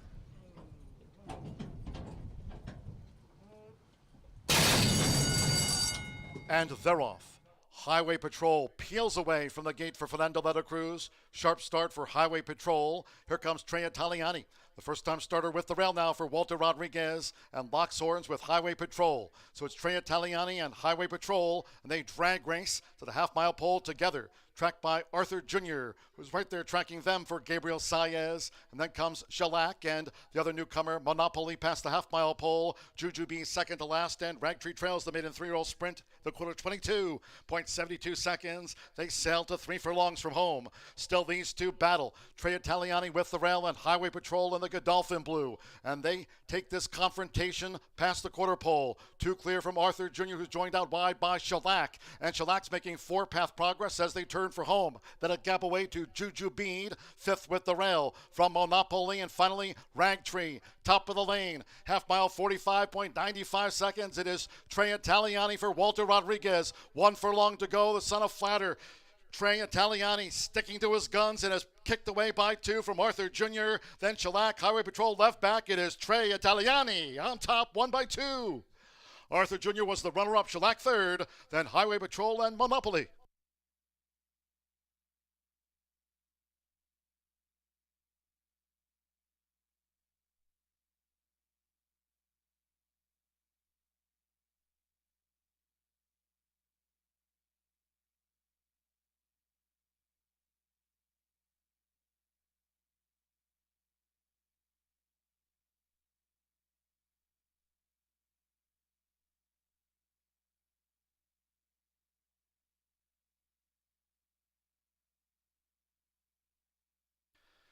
.1638 after the maiden 3-year-old sprint, 111.06.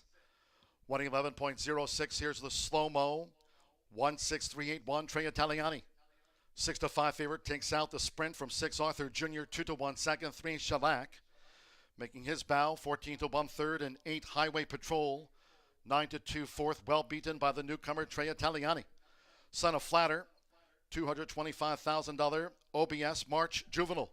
Walter Rodriguez for Larry Ravelli. The colors of Patricia's Hope LLC, Knollwood Stables. Tre Italiani, first up here at Horseshoe Indianapolis today.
The result of the fourth race official.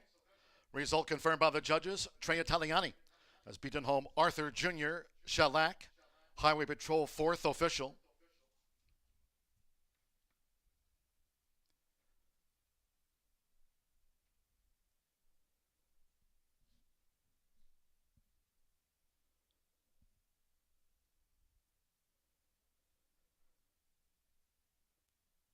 Returning to the Murphy Trailer Sales winner's circle here, the one, Trey Italiani with Walter Rodriguez. Trey Italiani is a 3-year-old chestnut gelding by Flattered and a fingerprint by Competitive Edge. Owned by Vince Foglia's Patricia's Hope LLC and John Gregorio's Knollwood Stables, and trained, there he is, by the Riv. Horseshoe Indianapolis congratulates the winning connections of Trey Italiani.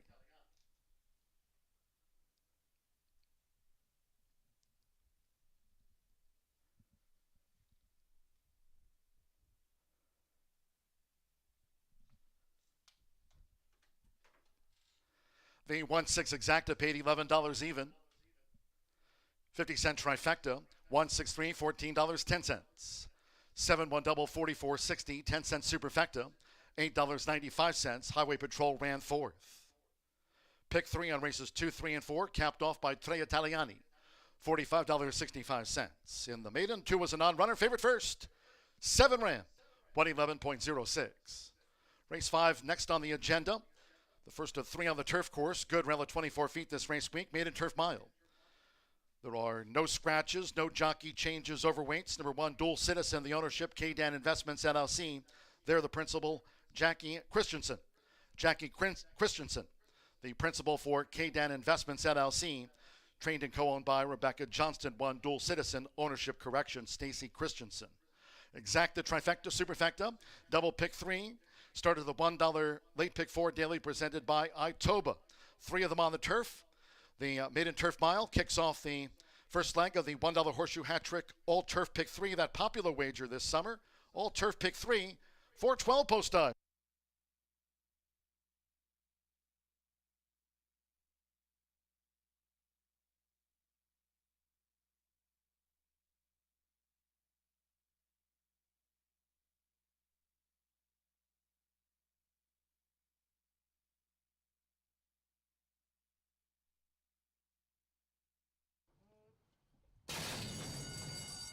And they're off. Highway Patrol peels away from the gate for Fernando Letta Cruz. Sharp start for Highway Patrol. Here comes Trey Italiani, the first-time starter with the rail now for Walter Rodriguez, and locks horns with Highway Patrol. So it's Trey Italiani and Highway Patrol, and they drag race to the half-mile pole together. Tracked by Arthur Jr., who's right there tracking them for Gabriel Saez. And then comes Shellac and the other newcomer, Monopoly, past the half-mile pole. Jujubee second to last, and Ragtree trails the maiden 3-year-old sprint. The quarter 22.72 seconds. They sail to 3 furlongs from home. Still these two battle. Trey Italiani with the rail and Highway Patrol in the Godolphin blue. And they take this confrontation past the quarter pole. 2 clear from Arthur Jr., who's joined out wide by Shellac. And Shellac's making 4-path progress as they turn for home. Then a gap away to Jujubee, 5th with the rail from Monopoly, and finally Ragtree, top of the lane. Half mile, 45.95 seconds. It is Trey Italiani for Walter Rodriguez. 1 furlong to go, the son of Flatter.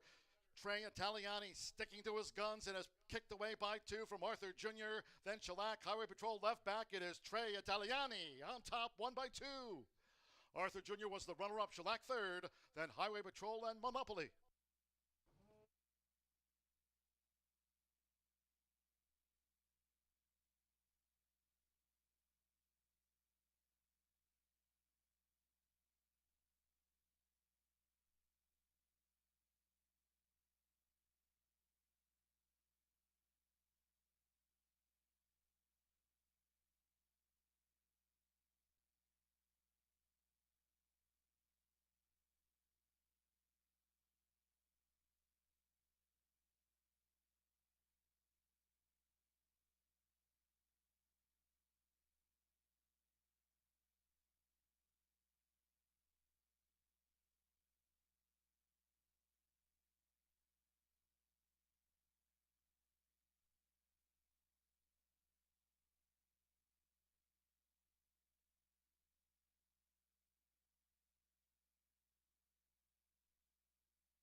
11 minutes to the 5th race here at Horseshoe Indianapolis, and we do have a 3-year-old in that maiden special weight, and they're going a mile on the turf.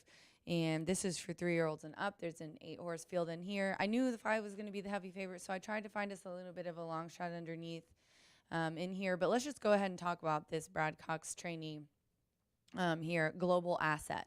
1 to 5 right now on the tote board. This is a Juddmonte bred, and they loved it so much. Juddmonte owned. 3-year-old colt by Street Sense, a Medaglia d'Oro dam, and she made her debut here on a good turf course June 14th. Ended up getting pretty far back, had an awkward start, then was a little bit wide, made a rally, and came from 7th, 5.5 lengths to 2nd. It was a very, very nice showing, given that he just got away way late in that debut. Marcelino was up that day, and true to Brad's training style, he gave this guy some time off, and he's bringing him back here at the end of August.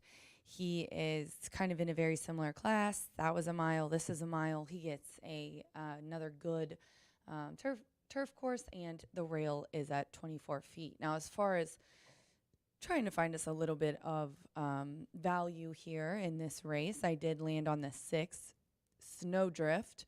Not looking forward to those times, but this horse has been gelded since its previous start. Love that Edgar comes in to ride here for Brendan Walsh. This one also has very classy connections. We've got this gelding is by Medaglia d'Oro, Tappet Dam, Godolphin bred, Godolphin owned as well. So they also liked him enough to keep him, has had a little bit of a freshening, and it's going to be first time on grass. Now, the debut was tough for this horse. This guy was in a $100,000 Ellis Dirt Sprint. He's trying routing today. He's trying the grass for the first time. Obviously, Brendan Walsh, a high percentage trainer, good numbers off of this kind of layoff. The dam has 1 winner from 2 starters and also has produced a turf winner. Obviously, the class relief jumped off the page at me. Kind of want to see how he moves around. I think he's going to kind of stretch him out a little bit, but just me being me and being an obsessed horse girly my entire life, that is one of the cutest bays with that white blaze just is adorable. And the white socks, I mean, he's like a horse girl's dream right there. What a cute guy. Be interested to kind of see how he moves around, but he doesn't look like he's too amped up or anything. He looks good, looks calm there in the stall. Then we'll go to the 3. Now, the 3's been bet down 5 to 1.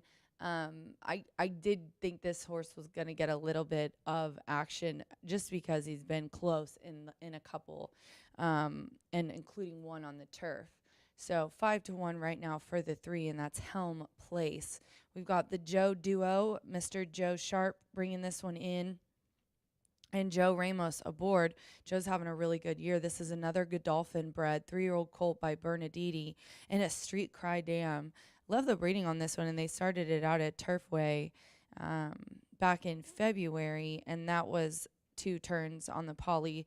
Didn't do much, but it was the debut. This one's been jumping around the Kentucky circuit from Keeneland to Churchill and really hadn't done much to write home about, but wow, did he really open up this last time at Ellis on July 3rd. He was in a maiden claiming for 30.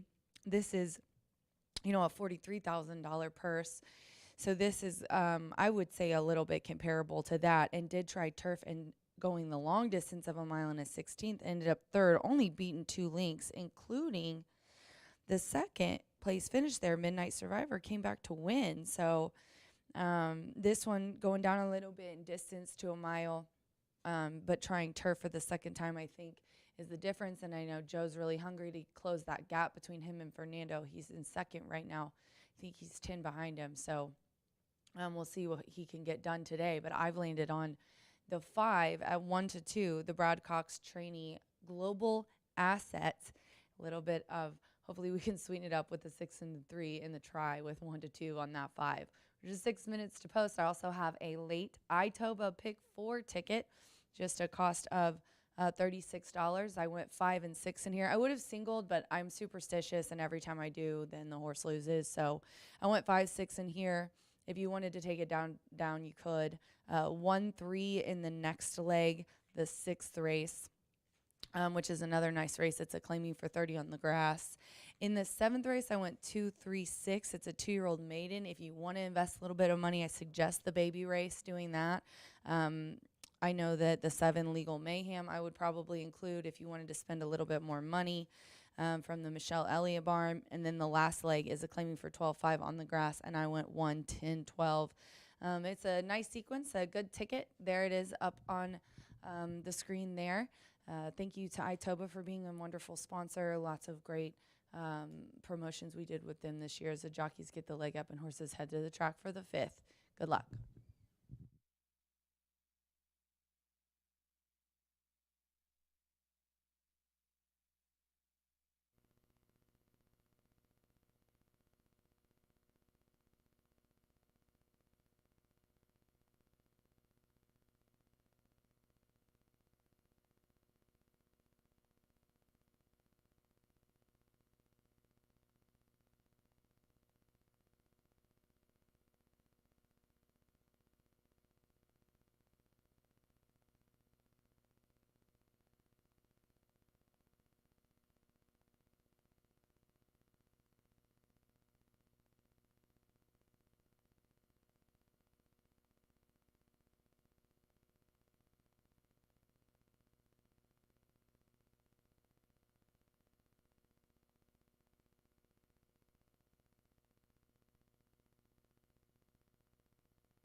The horses call postward now for race 5.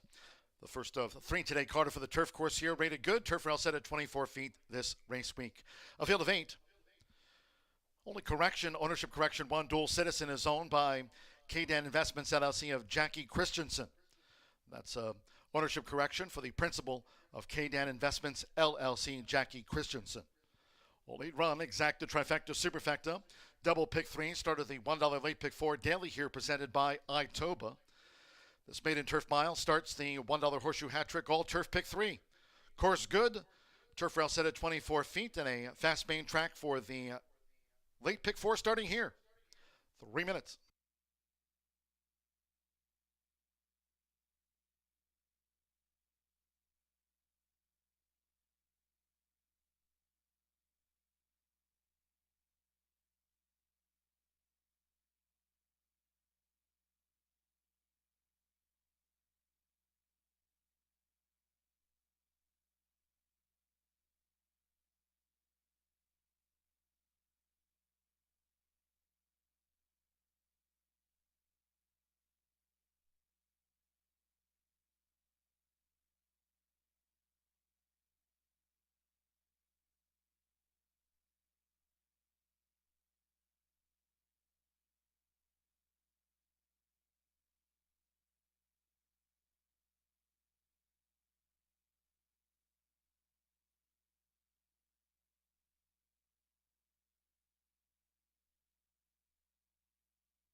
We're now less than a minute away from post time for the Maiden Turf Mile.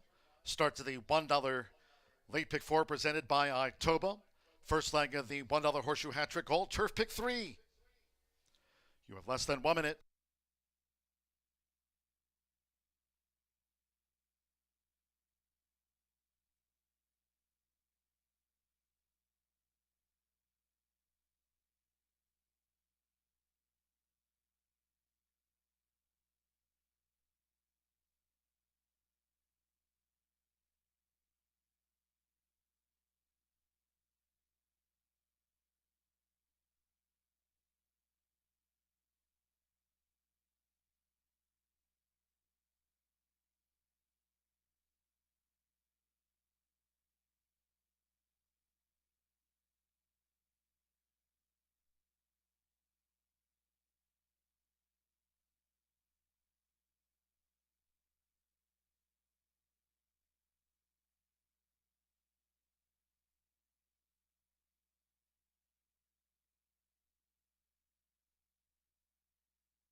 The horses are approaching the starting gate.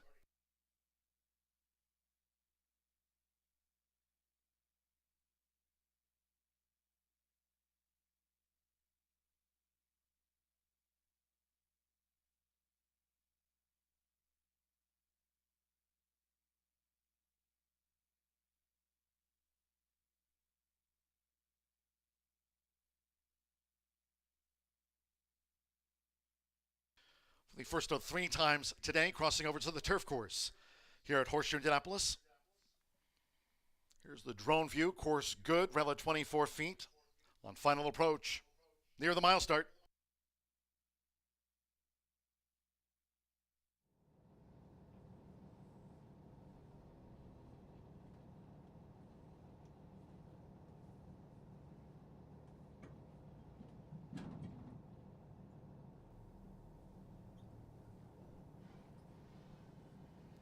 The horses have reached the starting gate. It is now post time.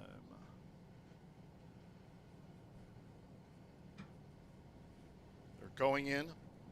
Rafael Mexico Jr. with Dual Citizen. Here, all 8 run. Marcelino Pedroza Jr. with Global Asset. Second here on debut over the course. Rodney Prescott with Hurricane Express. Egrelos with Snowdrift coming up. Global Asset, 3-5 favorite. Global Asset. Joe Ramos with Helm Place. Lime Navy Diamonds and a lime cap. Fernando Veta Cruz with Chalice drew 7. James Graham, first time starter. Full Command. Son of Mastery, Full Command went in okay. One more. Santo San Jordan, 11 time started. Zapping Strike. Course good, rail at 24 feet to start the race week here. They're in the gate. And they're off. And the first time starter, Full Command, hesitated. Dual Citizen sharply away, along with this early bid by Zapping Strike, who's up and after the lead for Santo San Jordan and Zapping Strike. Zapping Strike to the early lead from Dual Citizen, who follows. Helm Place third here out to the stretch, and Hurricane Express is running in 4th. Global Asset in 5th. Green with the pink sash and cap, followed toward the inside by Full Command, who's joined between horses by Snowdrift in the royal blue, and out wide is Chalice. Snowdrift has dropped back to last as these maidens go to the back of this good rated course, and it's Zapping Strike. Takes them through a quarter in 23.29 seconds, leading at 28-1. Zapping Strike by 3/4 length to Dual Citizen second, and close up by 2.5.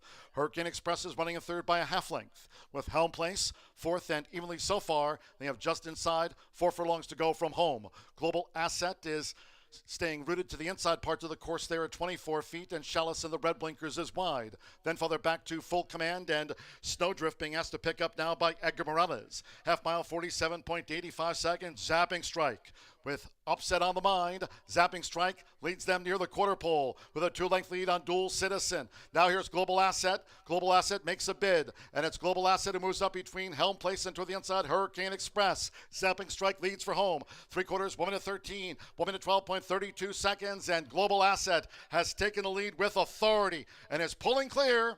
Hurricane Express is now second from Zapping Strike with the rail, then Helm Place and Snowdrift well beaten. Global Asset at second asking. Marcelino Pedrosa Jr. for Brad Cox, a Juddmonte win by 10. Hurricane Express was second, Snowdrift third, and then bunched. Zapping Strike with Chalice at the finish. Full Command, Helm Place, and Dual Citizen tailed off.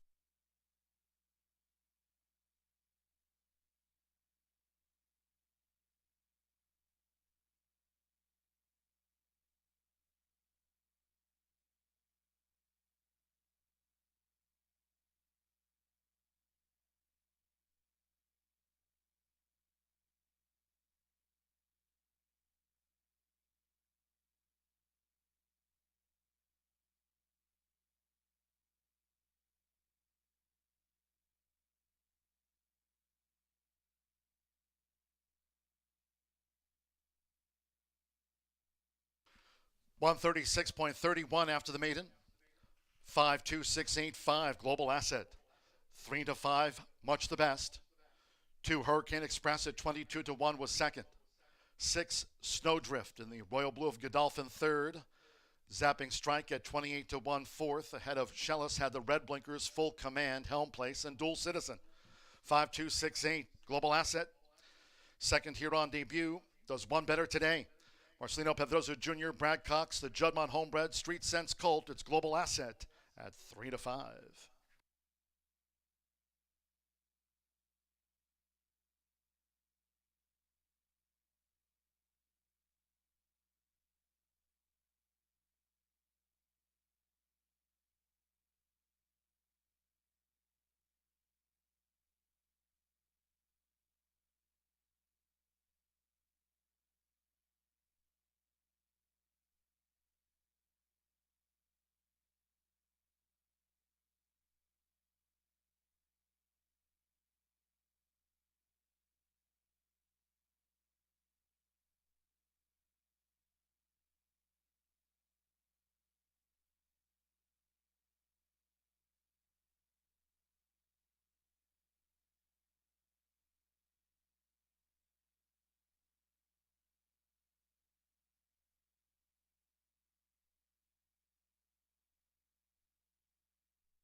Result of the fifth race official. Result confirmed by the judges.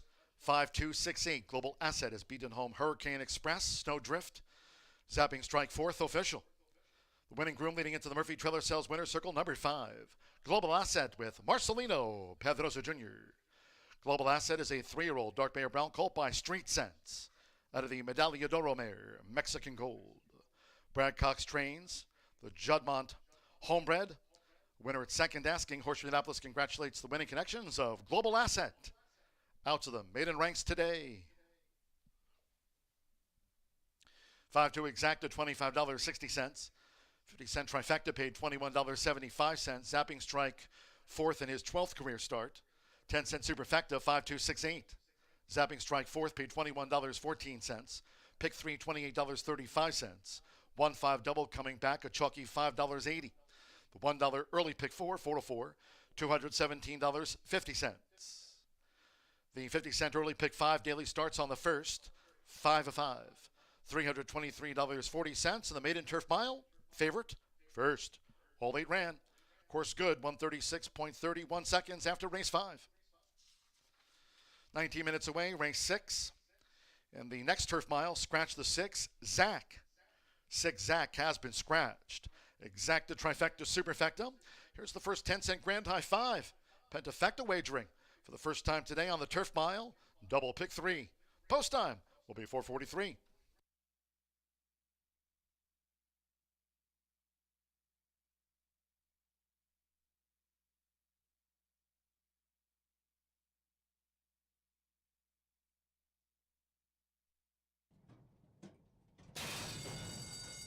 And they're off.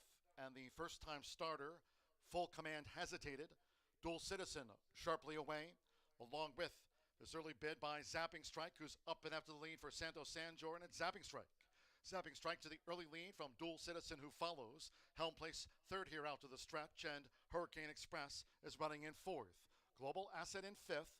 Green with the pink sash and cap, followed toward the inside by Full Command, who's joined between horses by Snowdrift in the royal blue, and out wide is Chalice. Snowdrift has dropped back to last as these maidens go to the back of this good rated course, and it's Zapping Strike. Takes them through a quarter in 23.29 seconds, leading at 28-1. Zapping Strike by 3/4 length to Dual Citizen second, and close up by 2.5. Hurricane Express is running in third by a half length, with Helm Place fourth, and evenly so far, they have just inside 4 furlongs to go from home.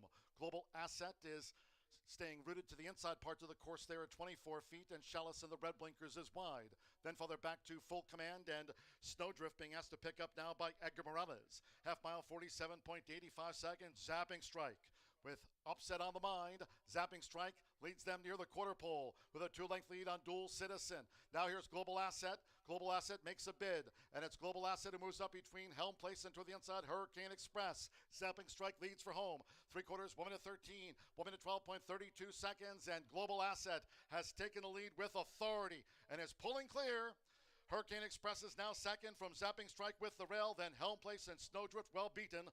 Global Asset at second asking. Marcelino Pedrosa Jr. for Brad Cox, a Judmont win by 10. Hurricane Express was second, Snowdrift third, and then bunched. Zapping. And they're off.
We are 10 minutes to the 6th race here at Horseshoe Indianapolis. 6 is out of here, and we're gonna run on the turf again, you guys. Love to see it. Finally, don't worry, knock on wood.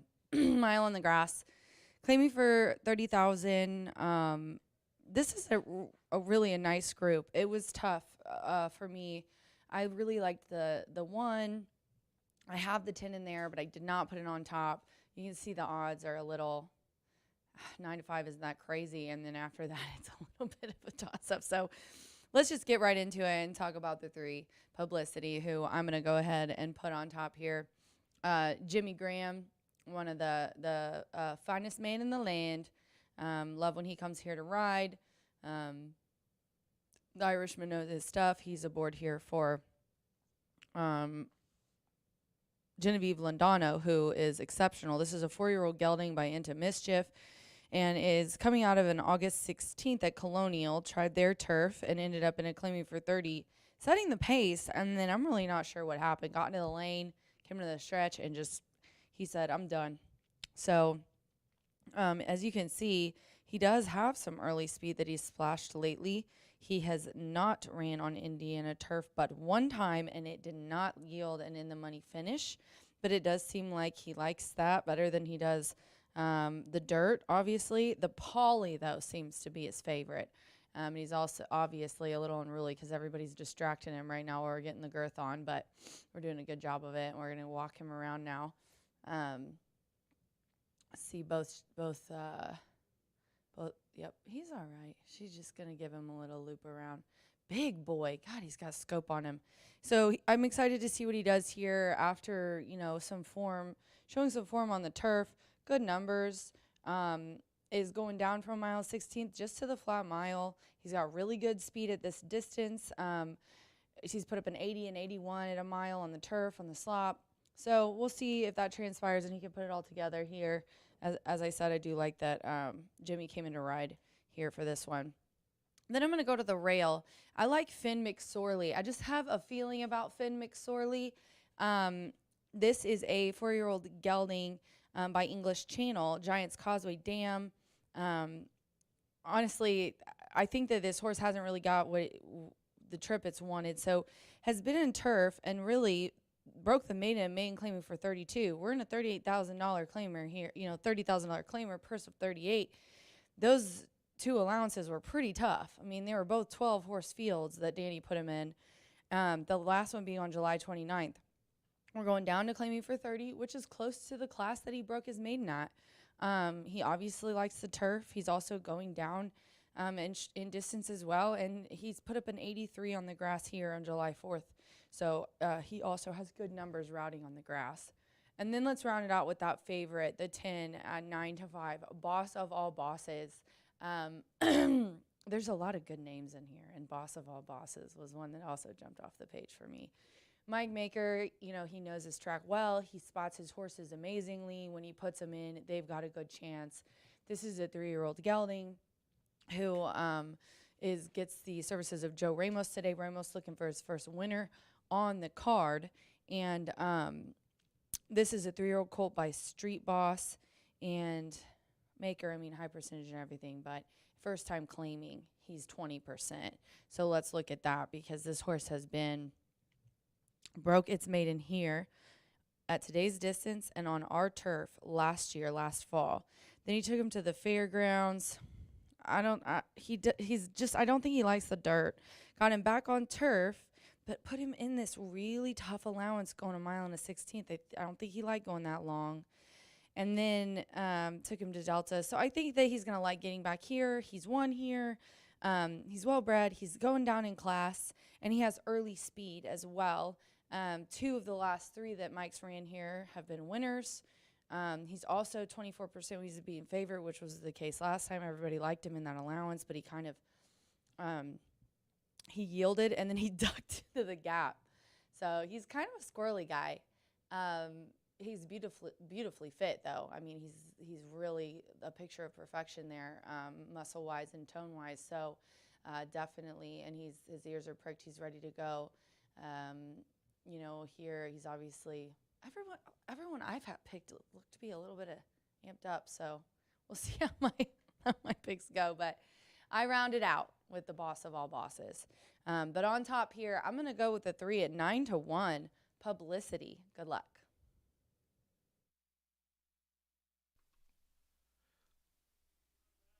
Ladies and gentlemen, if you have your programs close by, turning your attention to the final 2 races on the card today.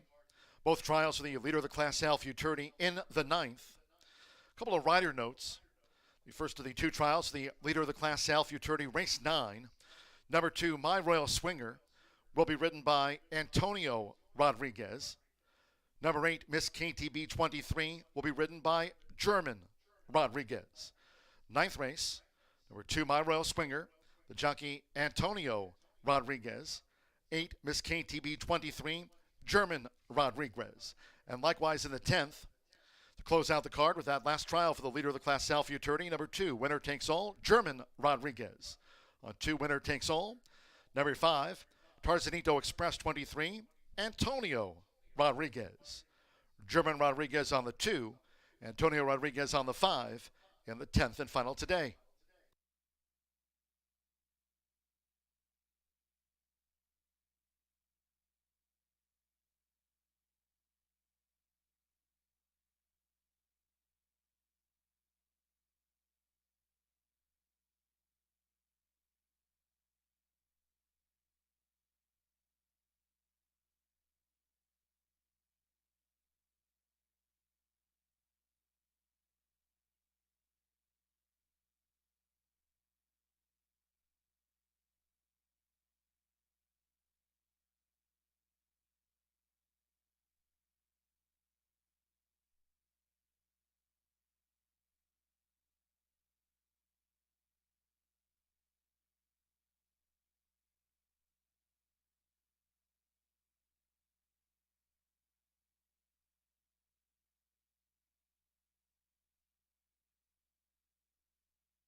The horses called postward now for the 6th race here in the Turf Mile, a field of 10. Number 6, Zach, has been scratched. Scratch the 6, Zach. Exacta Trifecta Superfecta. 10-cent Grand High 5. First Pentafecta featured on the Monday card. Double pick 3. 2 minutes to post time. Due in 2 minutes time.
Less than 1 minute to post time.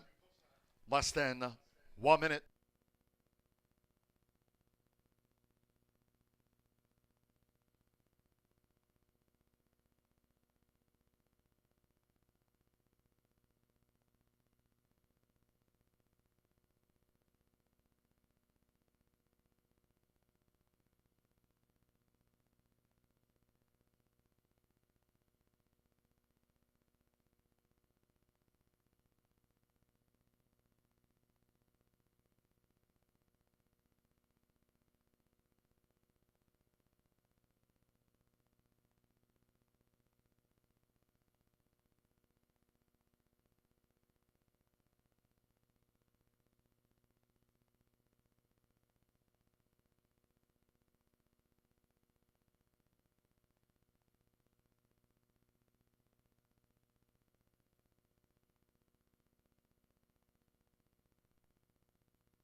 The horses are approaching the starting gate.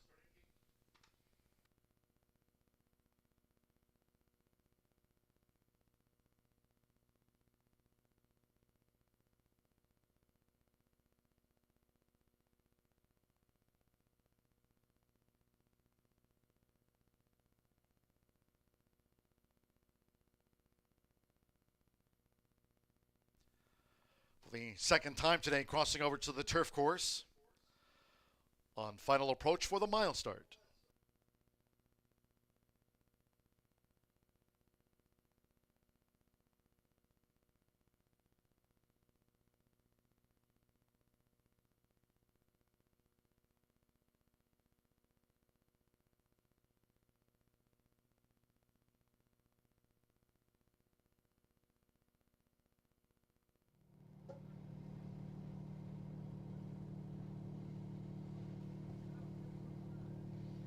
The horses have reached the starting gate.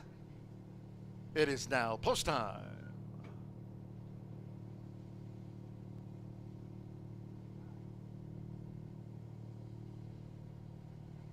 Loading now underway. Mitchell Murrow with Finn McSorley. Tiago Canuto, good point.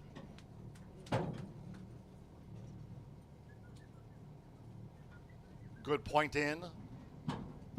Finn McSorley joins now Sophie Doyle with Fountain Run. Navy with the pink sash and cap. Fernando de la Cruz, Sharp Strike loaded. James Graham with Publicity. Publicity drew 3 here over the mile. Sammy Bermudez with Texas Cyclone.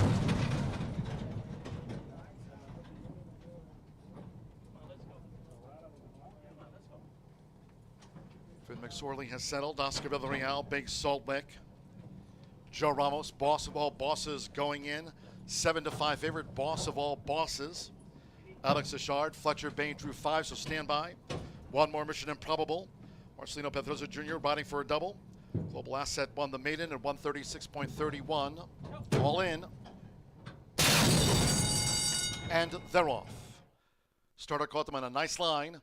Finn McSorley breaks well, as does Fountain Run. Here's Texas Cyclone with an early bid as they make their way toward the first turn with the rail for Mitch Murrell. It's Finn McSorley to the early lead from a close-up Fountain Run in the pink cap. Texas Cyclone is third, well up, and Publicity is a ground-saving fourth, and they have 6 furlongs to run. Then on the outside, as they enter the first turn, is Boss of All Bosses, has the gold dots and the black sleeves, and Mission Improbable is saving ground about midfield. Length in front of Fletcher Bay as they go to the back. Then to the inside, Big Salt Lick with Sharp Strike in a cherry red cap and Good Point trails. Quarter 22.99 seconds. It's Finn McSorley who leads the turf mile. On the edge of the half-mile pole, Finn McSorley, 3/4 length to Fountain Run, kept close by Sophie Doyle. Texas Cyclone and Publicity, they're running a joint third. As they now go to the far side of the course, Mission Improbable inside a Boss of All Bosses. They're a joint fifth, with on the outside Sharp Strike in seventh, and Fletcher Bay, Big Salt Lick, and Good Point is last. Half mile, 47.34 seconds. Finn McSorley. Fountain Run has been right there with Finn McSorley. They're now head-to-head coming toward the quarter pole, while 2 clear from Texas Cyclone. Boss of All Bosses picking up on the far outside now for Joe Ramos. Publicity straightens away in fifth. They're homeward bound. It's Fountain Run and Finn McSorley near the rail, 3/4. 1 minute 11.37 seconds. Finn McSorley sticking that neck out. Mission Improbable boldly up the rail now for Marcelino Pedrosa Jr. Publicity is in all sorts of traffic. It's Mission Improbable. Clear path. Took the lead. Pulls clear. Mission Improbable gets the result by 4. Finn McSorley was second. Boss of All Bosses with Sharp Strike. Publicity ran into a roadblock. And then next was Big Salt Lick along with Fountain Run among those next home.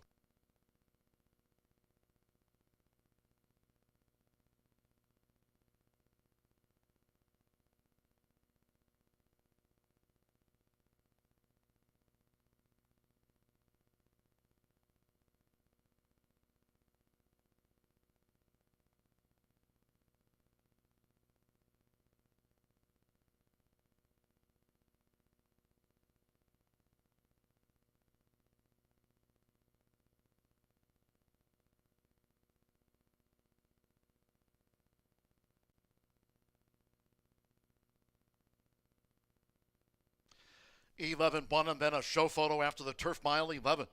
Mission Improbable. 18-1 first. 1 Finn McSorley. 2-1 was second after the turf mile. 135.83. Stand by for the third, fourth, and fifth for the Pentafecta. Turf mile double for Marcelino Pedrosa Jr. Global Asset, and here on an 18-1 Mission Improbable for Ruma Present.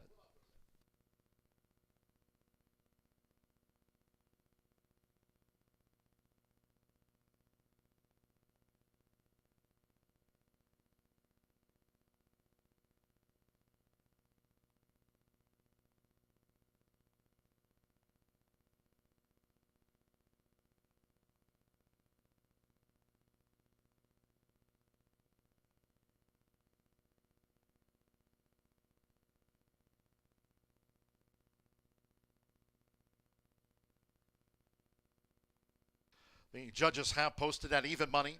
Number 10, Boss of All Bosses, third. 8, Sharp Strike at 18-1 fourth, and 2, Fountain Run. 9-1 fifth gets into the Pentafecta. 11-1, 10-8-2. Mission Improbable has beaten home Finn McSorley, Boss of All Bosses. Sharp Strike and Fountain Run fifth.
Race 6 official.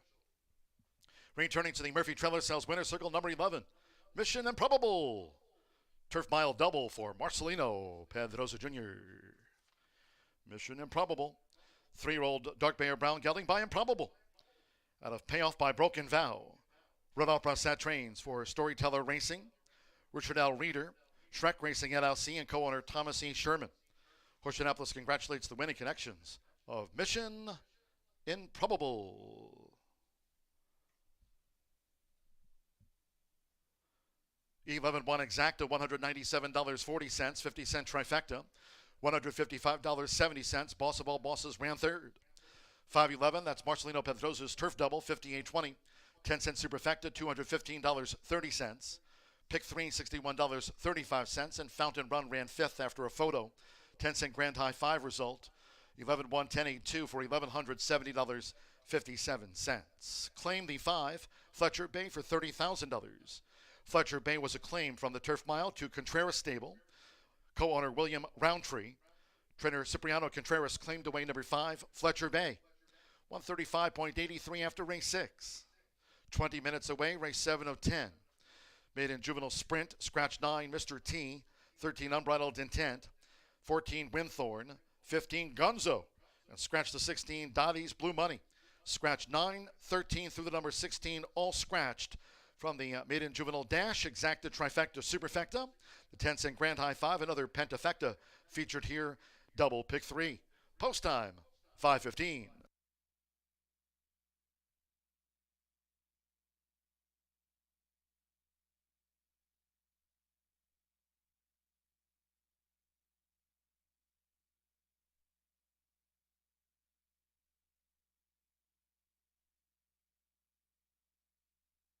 In. And they're off. Starter caught them on a nice line. Finn McSorley breaks well, as does Fountain Run. Here's Texas Cyclone with an early bid as they make their way toward the first turn with the rail for Mitch Murrell. It's Finn McSorley to the early lead from a close-up Fountain Run in the pink cap. Texas Cyclone is third, well up, and Publicity is a ground-saving fourth, and they have 6 furlongs to run.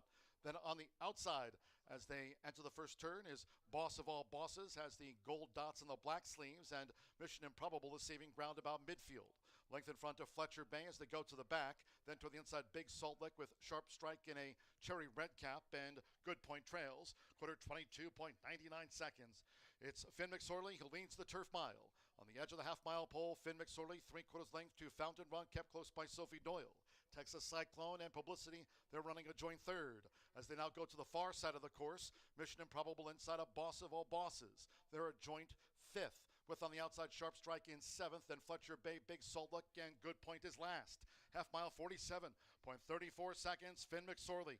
Fountain Run has been right there with Finn McSorley. They're now head-to-head coming toward the quarter pole, while 2 clear from Texas Cyclone. Boss of All Bosses picking up on the far outside now for Joe Ramos. Publicity straightens away in 5th. They're homeward bound. It's Fountain Run and Finn McSorley near the rail, 3/4. 1 minute 11.37 seconds. Finn McSorley sticking that neck out. Mission Improbable boldly up the rail now for Marcelino Pedrosa Jr. Publicity is in all sorts of traffic. It's Mission Improbable. Clear path. Took the lead. Pulls clear. Mission Improbable gets the result by 4.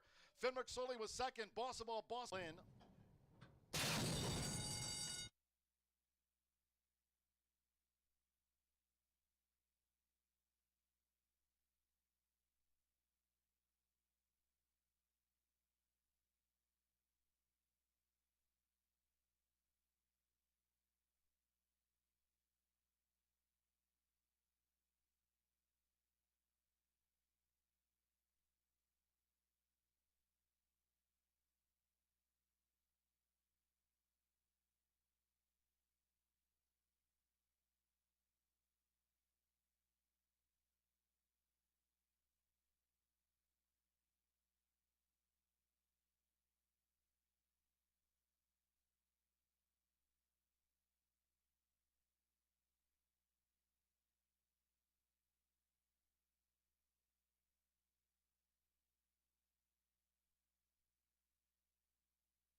Upset alert despite chalky start to this pick 5 in races 4 and 5 with favorites coming home to score. Almost a $40 horse in the 6th race. When we go out on that turf, sometimes crazy things can happen. Marcelino Pedroza Jr., a perfect ride. Broke from post number 11, rode the rail all the way around, skimming the paint right to an easy winner. Racing, you're going to need to watch back when those horses come back 2 or 3 weeks from now, as it was a bunch finish behind your winner. But we've got first-time starters mixed in with some horses with experience. 2-year-olds take the main stage, all bred in the Hoosier State, the Great Red State known as Indiana, for these 2-year-old equine athletes. 5.5 furlongs the distance. Scratch 9, 13, 14, 15, and 16. There's not very many other places at this time of year entering in 16 2-year-olds as we are here at Horseshoe Indianapolis. Very fortunate for the breeding program going in the right direction. And I like a horse in here with experience more than the first-time starters. I usually sway to horses with experience, and I think Mr. Sledgehammer is the real deal. This 2-year-old gelding by Looking Cool, who I was previously unfamiliar with, the sire Looking Cool, is out of Insure. Debuted at a huge number on July 29th. You hear me joke around about parimutuel wagering and the struggles of it. This horse almost won at 42-1 behind our Jalapeno in what I believe to be a decently live race despite the final time. Our Jalapeno did run away and hide that day on the front end and also has to deal with Winthorn, who's also in this race. However, Mr. Sledgehammer closed in from well off the pace. He encountered traffic and galloped out very well. It's a horse that I noted is going to be just fine in the future. I noticed that Rachel has this horse on top as well for Tiana Richardville and Thirsty Acres Racing. Mr. Sledgehammer has experience, didn't show much early speed. I'm not convinced that this horse doesn't have early speed, but did something that not many 2-year-olds are willing to do on debut, and that is pass horses, showing an ability to run right by them like they were tied to the post.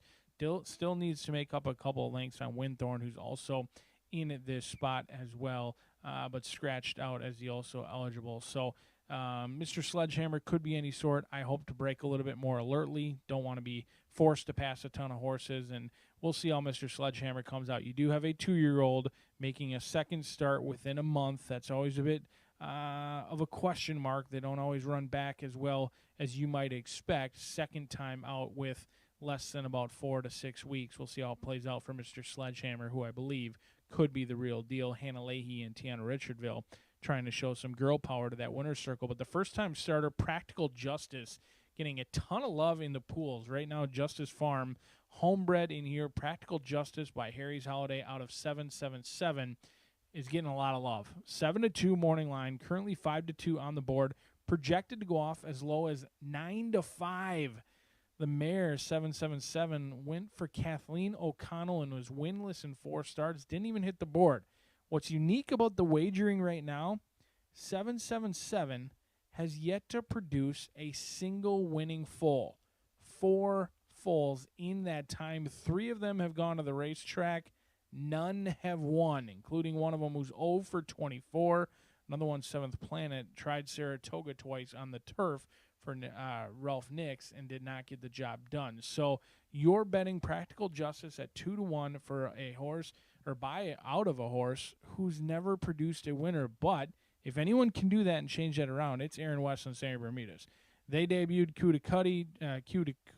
excuse me, I'm just going to scratch that. They debuted a very nice one, Cutie, just a couple of weeks ago, and that horse was the real deal. Practical Justice taking a ton of love early on in the wagering right now, but the breeding maybe not suggesting that this horse is going to win first out. Some very fast 3 furlong workouts. We'll see if they can get that last furlong when it's all said and done.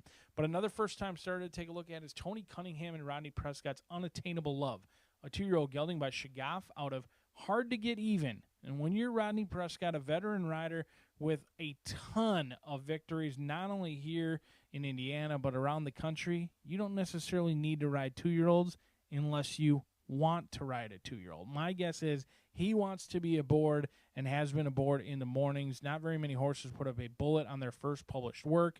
That pops the eye out. 36-2, best of 8 back on Independence Day for Unattainable Love. And then last time out, got the gate pass at 48-2, breezing from the gate. The gate card went well for Unattainable Love. The riders getting the leg up, as you can see. Number 2 getting a little bit anxious, currently favored. Sunny Bermuda is set to get the leg up for Mr. Aaron West. We'll see if that one can run. As much as the wagering has come in yet for the high-strung colt in this spot, but hard to get even and unattainable love trying to get a winner in here. Wide open betting event in this spot. We've got Indiana bred Maiden special weight going 5.5 furlongs rolling, daily doubles, pick threes, and don't forget some pentafecta to fit your fancy. 4 minutes away from the 7th.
The horses coming onto the track now for the 7th race. This maiden juvenile sprint over the 5.5 furlongs, a field of 11. Scratch 9, Mr. T. Take out 13, Unbridled Intent. 14, Winthorn. Scratch 15, Gunzo. And 16, Dottie's Blue Money. Scratch numbers 9, 13 through the number 16, all have been withdrawn. Exacta, Trifecta, Superfecta.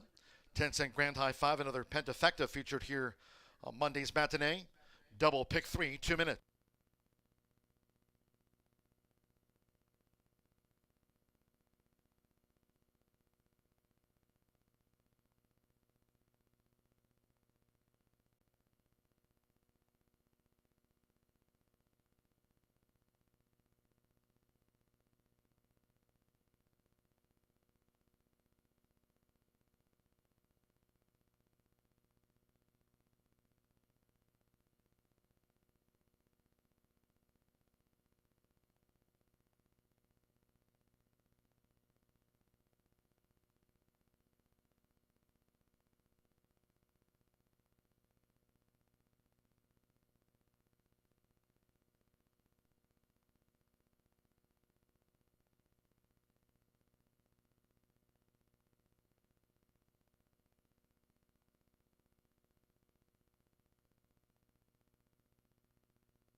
We have a loose horse on the first turn. A loose juvenile, that's the number 10, Tokaji. Now here on the track, jockey Joe Ramos up to his feet. We have a loose horse, Tokaji, the number 10, running loose. Good jockey Joe Ramos here in front of the stands. That's the number 10, Tokaji, running loose.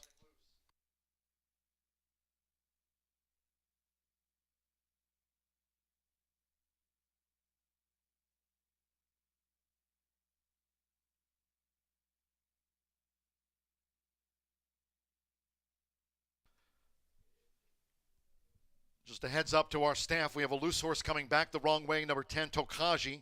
We have a loose horse coming back the wrong way in front of the stands. Alert riders. We have a loose horse, heads up staff, coming back the wrong way in front of the stands. Joe, be advised, Joe Ramos now getting off the track. Again, a loose horse here, it's the 10.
Now with the outrider, late scratch on the 10 Tokaji. All wagers here on 10 Tokaji. Refunds here from the Maiden Juvenile Sprint. There will be a consolation 11 and 10 double. Consolation 11-10 double. Those using 10 Tokaji, a late scratch and a multi-race wager. You'll now receive the post-time favorite as your substitute in multi-race wagers. With the outrider, scratch number 10, Tokaji.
The late scratch on Tokaji.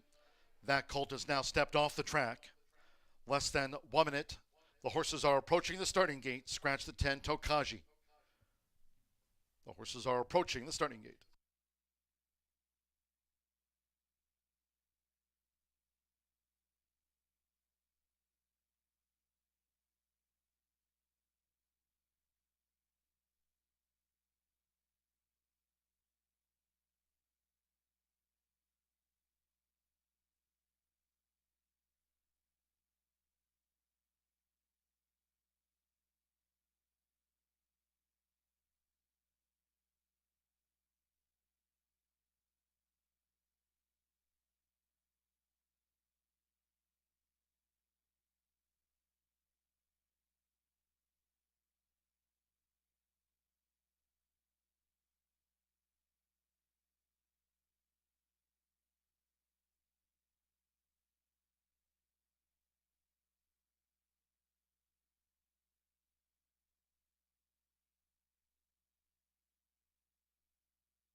The horses have reached the starting gate. They're going in now. Alex Achard, Q's Got Class. Hadalei with Mr. Sledgehammer. Was third here on debut to Our Jalapeno.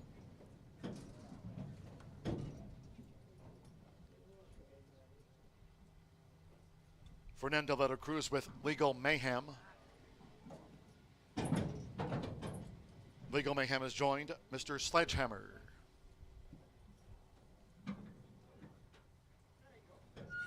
Q's Got Class. Now Sammy Bermudez with Practical Justice. Fourth of 10 to move into the starting gate here at 5.5 furlongs. Rodney Prescott with Unattainable Love.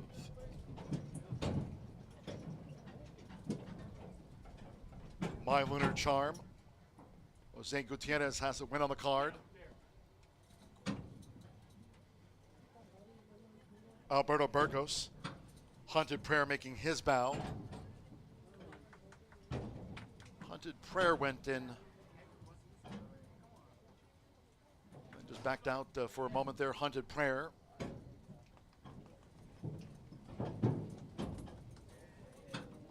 Santos Sanjor, Infinite Speed's another newcomer.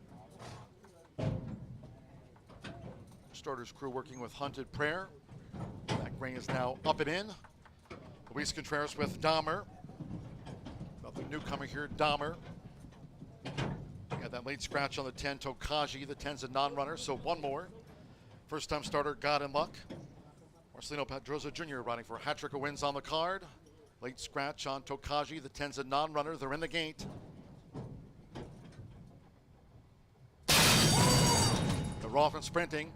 Fast start for Practical Justice along with the gray newcomer Hunted Prayer. Here's Q's Got Class, who's making a dash now for Alex Achard, and Q's Got Class has taken the early lead from Practical Justice right there alongside. Going past the half-mile pole, Infinite Speed and Mr. Sledgehammer in the orange sleeves there at joint third. After breaking sharp, Hunted Prayer sprinted back in fifth. Unattainable Love now making a bid at the 3.5. God and Luck is wide. Then it's a break of 7 more to the gray. My Lunar Charm, who's just in advance of Dahmer, and Legal Mayhem has dropped back to last, 22.70 lead seconds. Practical Justice joined on the outside by Infinite Speed and Q's Got Class as these maiden 2-year-olds turn for home.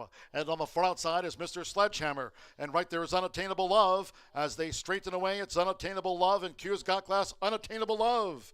With Rodney Prescott, it's Unattainable Love, the leader. Past the 8th pole, then it widens now on Q's Got Class. Mr. Sledgehammer continues to run on. Dropping back Practical Justice. Dropping back was Infinite Speed. Late bid by God and Luck with My Lunar Charm. Unattainable Love lands it well clear for Mr. Sledgehammer. Then Q's Got Class with My Lunar Charm, and God and Luck next well clear.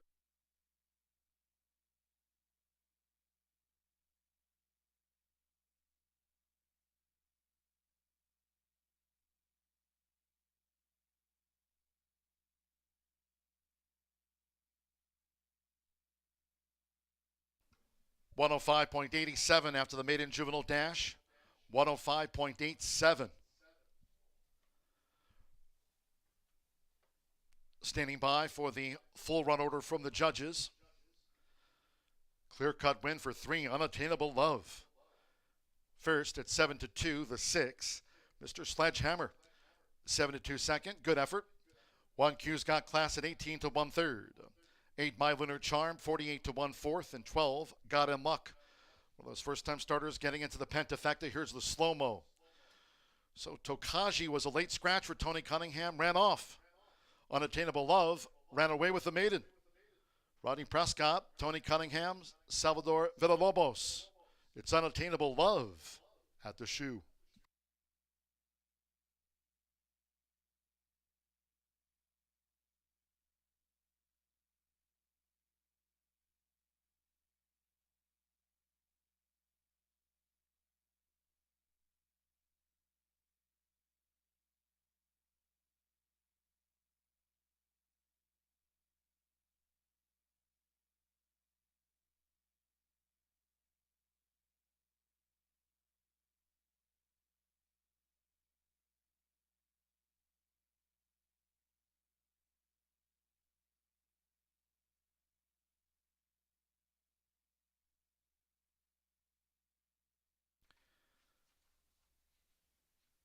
Once again, that late scratch on 10, Tokaji, stand by for a consolation 11-10 double.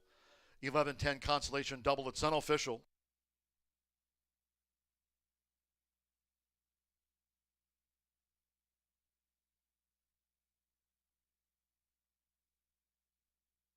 Your attention, please. There's been a jockey's claim of foul lodged here. And the Maiden Juvenile Sprint, jockey's claim of foul. Jose Gutierrez on the 8, My Lunar Charm, the unofficial 4th. The rider of the 8 has claimed foul against Rodney Prescott on 3, Unattainable Love. Alleging interference at the half-mile pole. This is a jockey's claim of foul. Jose Gutierrez on 8, My Lunar Charm, ran 4th. The rider of the 8 claiming foul against Rodney Prescott on the unofficial winner 3, Unattainable Love. Alleging interference at the half-mile pole. Hold all tickets.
The foul claim has been disallowed by the stewards.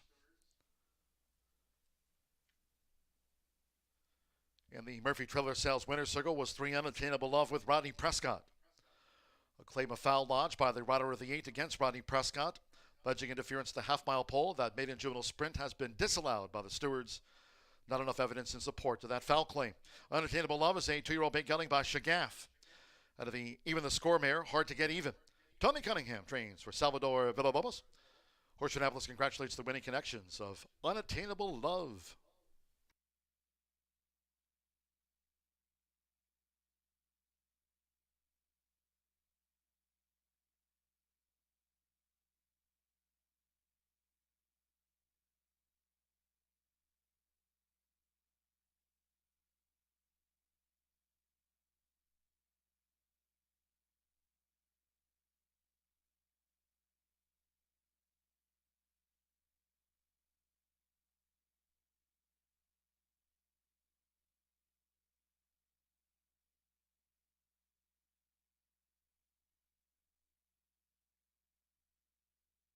Race 7 official.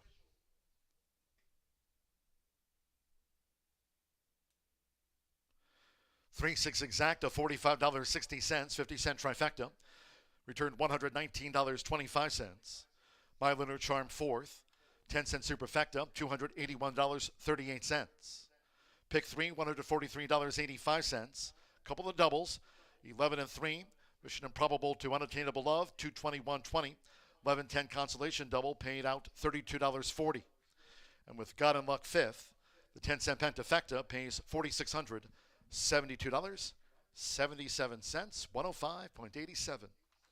Race 8 back to the turf. In the Turf Miles, scratch number 5, Musical Maestro. Number 5, Musical Maestro has been scratched. Exacta trifecta superfecta.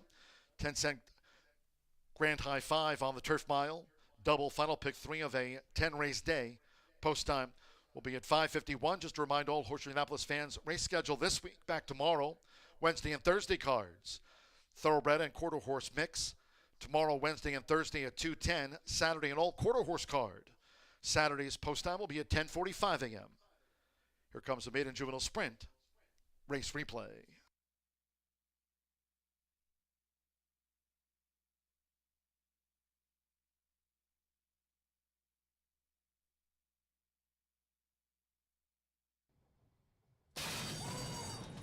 off and sprinting. Fast start for Practical Justice along with the gray newcomer Hunted Prayer. Here's Q's Got Class, who's making a dash now for Alex Achard, and Q's Got Class has taken the early lead from Practical Justice right there alongside. Going past the half-mile pole, Infinite Speed and Mr. Sledgehammer in the orange sleeves there a joint third. After breaking sharp, Hunted Prayer sprinted back in fifth. Unattainable Love now making a bid at the 3.5. God and Luck is wide. Then it's a break of 7 more to the gray. My Lunar Charm, who's just in advance of Dahmer, and Legal Mayhem has dropped back to last, 22.70 lead seconds. Practical Justice joined on the outside by Infinite Speed, and Q's Got Class as these maiden 2-year-olds turn for home. And on the far outside is Mr. Sledgehammer, and right there is Unattainable Love as they straighten away. It's Unattainable Love and Q's Got Class, Unattainable Love. With Rodney Prescott, it's Unattainable Love the leader. Past the 8th pole, then widens now on Q's Got Class. Mr. Sledgehammer continues to run on, dropping back Practical Justice, dropping back was Infinite Speed. Late bid by God and Luck with My Lunar Charm. Unattainable Love lands it well clear for Mr. Sledgehammer. Then Q's Got Class with My Lunar Charm, and God and Luck next, well clear. The raw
When Shannon McGovern raises you and the groom owns you and Rodney Prescott decides to ride a baby, you know Unattainable Love is live. Broke a little bit slow, came with a rush, and just continued that rush right through the wire. A very impressive winner for Unattainable Love. Big things for that one in the future. Congratulations to Tony Cunningham, who showed his hand just a tiny little bit with that bullet workout at first asking, but a 9:20 winner, beating home a couple of favorites in race number 7. Race number 8, we'll head back out to that turf course. If you're still alive in the late Fire 5, you can't relax yet unless you have the all button, because this race, it doesn't get any easier. And as we saw earlier on the turf, you can get a long shot in these turf races here at Horseshoe Indianapolis. Almost a $40 winner, despite kicking off that pick 5 with back-to-back odds-on favorites. The pick 5 payout's pretty generous. Your heavily backed favorite in those pick 5s is going to be on the inside and the outside. They're taking the lion's share of the money. Between Memphis Pharaoh and my top selection, Brown Liquor Man. 2 wins from 14 starts with 4 second-place finishes. Joe Sharp's having his way over at Ellis for the meet that just recently closed less than 24 hours ago. He's hoping to get his first winner of the season here at Horseshoe Indianapolis. Now, that's a little misleading as it is a small sample size. This will only be his 9th starter of the meet. 50% of them have paid their way, picking up pieces with second and third place paychecks. Brown Liquor Man, last seen going 9 furlongs at Ellis Park, July 26th, was bet down to favoritism in a 9-horse field, but it was in lukewarm fashion. Went off at 5-2, could not catch King Curlin, who ran away and hid that day along with Caller. Those two kind of separated from the rest of that field, and there was a bunch finish behind those two. Gets a ton of class relief in here, not only from a claiming price standpoint, but just going from Ellis Park to Horseshoe Indianapolis, while going from $30,000 to $12,500 is a lot of class relief for James Miller's Brown Liquor Man. Edgar Morales sticks around for the last and final. The money's come in 2-1. We'll see if he can work out a price. Going a mile, not as tough as 7 furlongs, but he's still going to have to work out a trip for a horse who doesn't really want to go right to the front and prefers to have some pace to chase. So we'll see if they can find themselves in that second flight into that first turn. Currently favored, but a horse who's going to challenge for favoritism, I believe, when it's all said and done, is Memphis Pharaoh. Is Rodney Prescott looking for back-to-back winners? He got a win with the 2-year-old first-time starter. Now he's going to try and get this 16-time starter, 5-year-old by champion American Pharaoh, Memphis Pharaoh, home for the 3rd win of this one's career. In for a tag, second start off the layoff, ran too good to lose last time out. It was the first race since March over on the synthetic at Turfway Park, and ran a huge effort. Showed good speed, kind of did have it all his own way on the front end. I mean, they went 49 flat, and he was ahead by 3 lengths. They let him have that race that day, and he was unable to see it out. Second start off the layoff, should be more fit, should be tighter. Also gets a little class relief as well, from 20,000 to 12.5, but not going to have it any easier than he did that day. Brian Waltz owns and trains, and that man can spot his horses very impressively. He's winning at over 21%. We'll see if the Brian with an I can get the job done at 7-2, second start off the layoff. But the value of the race, how about Cause a Ruckus? I can give you some reasons for that. Not only is Lily Gonzalez sneaky, she won our first race of the day. She's looking to win our final Thoroughbred race of the day and go out with a win on the front and the back end for our Chavez Racing. But Joshua Romero aboard Cause a Ruckus has a win on the turf, and this is a horse who hasn't been seen since Keeneland, so must have been doing good enough this winter to try Keeneland, because that's a big jump up in class from going non-winners of 3 over at Turfway Park up to Keeneland. Now, I'm willing to draw a line through it. It was a ambitious spot. We'll leave it at that. They tried Keeneland. It was ambitious. It was a fun journey and a good experience. Now, a little bit of a layoff, coming back for $12,500. You got Joshua Romero aboard, which has been the go-to rider for Lily Gonzalez, and a horse gets back to the preferred surface here at Horseshoe Indianapolis. I think Cause a Ruckus deserves a long look at 16-1. All the money going on the inside and the outside at this point. We'll see how it plays out, because as you know, anything happens on the Horseshoe Indianapolis turf. Stick around. We've still got plenty of more racing action coming at you. Martha Clausen giving away not 1, but 2 winners today in races 9 and 10. Still a lot of life left here on a Monday at the Shoe.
Well, horses called postward now for the 8th race. In this turf mile, a field of 11. Scratch number 5, Musical Maestro. Scratch the number 5. Exacta Trifecta Superfecta. The turf mile features the 10-cent Grand High 5 Pentafecta wagering here. Double pick 3. Parading with 2 minutes to post time.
Less than 1 minute to post time. Less than 1 minute.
The horses are approaching the starting gate.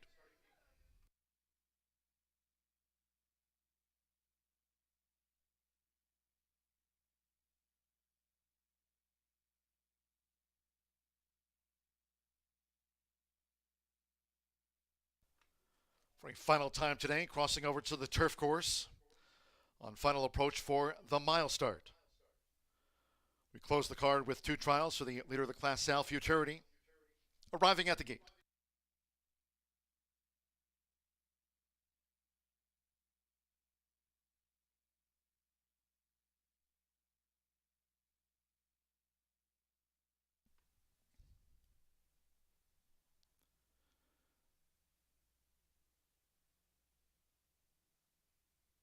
They're going in. Memphis Pharaoh, Rodney Prescott riding for a double on the day. Orlando Mejica out to the clouds coming up. Out to the clouds joins Memphis Pharaoh.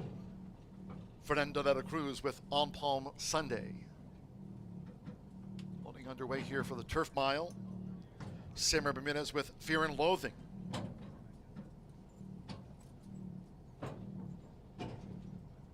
Vaccinator, 13-1 would be a triple on the card for Marcelino Pedroza Jr.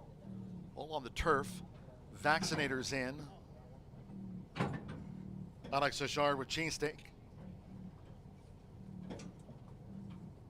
Joseph Romero, Cause a Ruckus drew 4. Now Cheesesteak. Eric Asmussen with Sagittarius. Jane Elliott partners King Valerio. 2 back. Alberto Burgos with Gagliardi.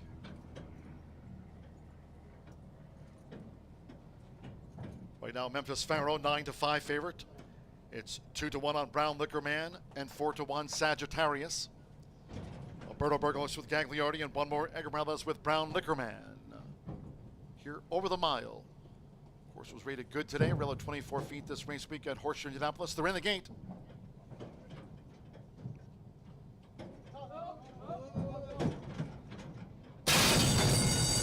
And they're off. King Valerio broke sharp. Nearest the inside, there's Memphis Pharaoh.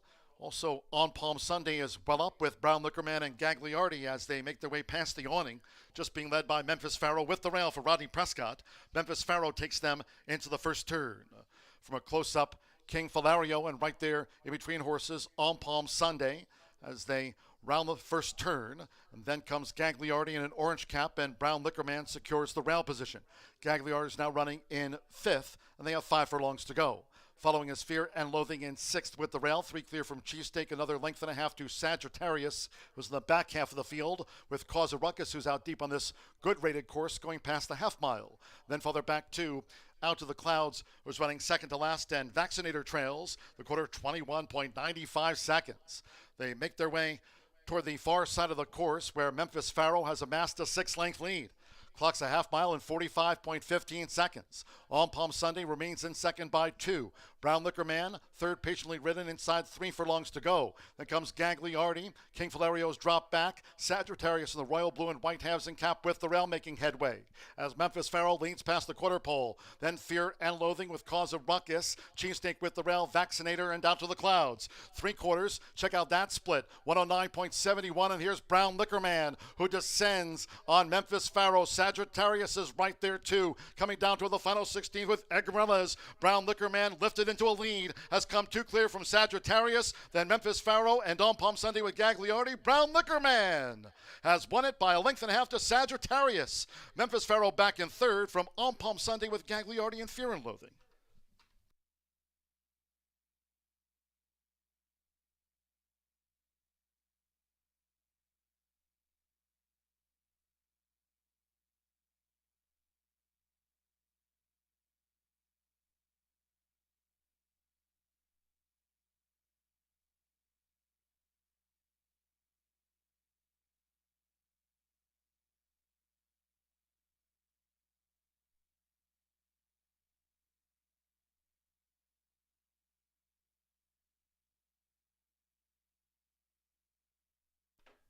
$135.35, 12.10, 1-2-11 runs 5th for the Pentafecta, 12.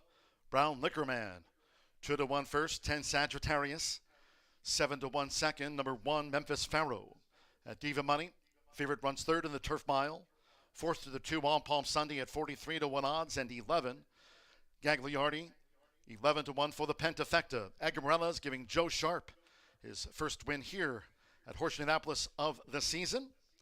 The son of Cairo Prince, Brown Liquor Man at 2-1. The second choice takes out the Turf Mile.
Returning to the Murphy Trailer Sales Winner's Circle, here's number 12, Brown Liquor Man, with Edgar Morales.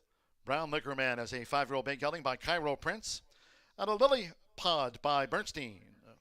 Trained by Joe Sharp for James and Miller.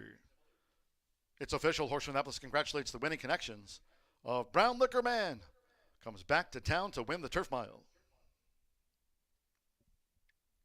Results in.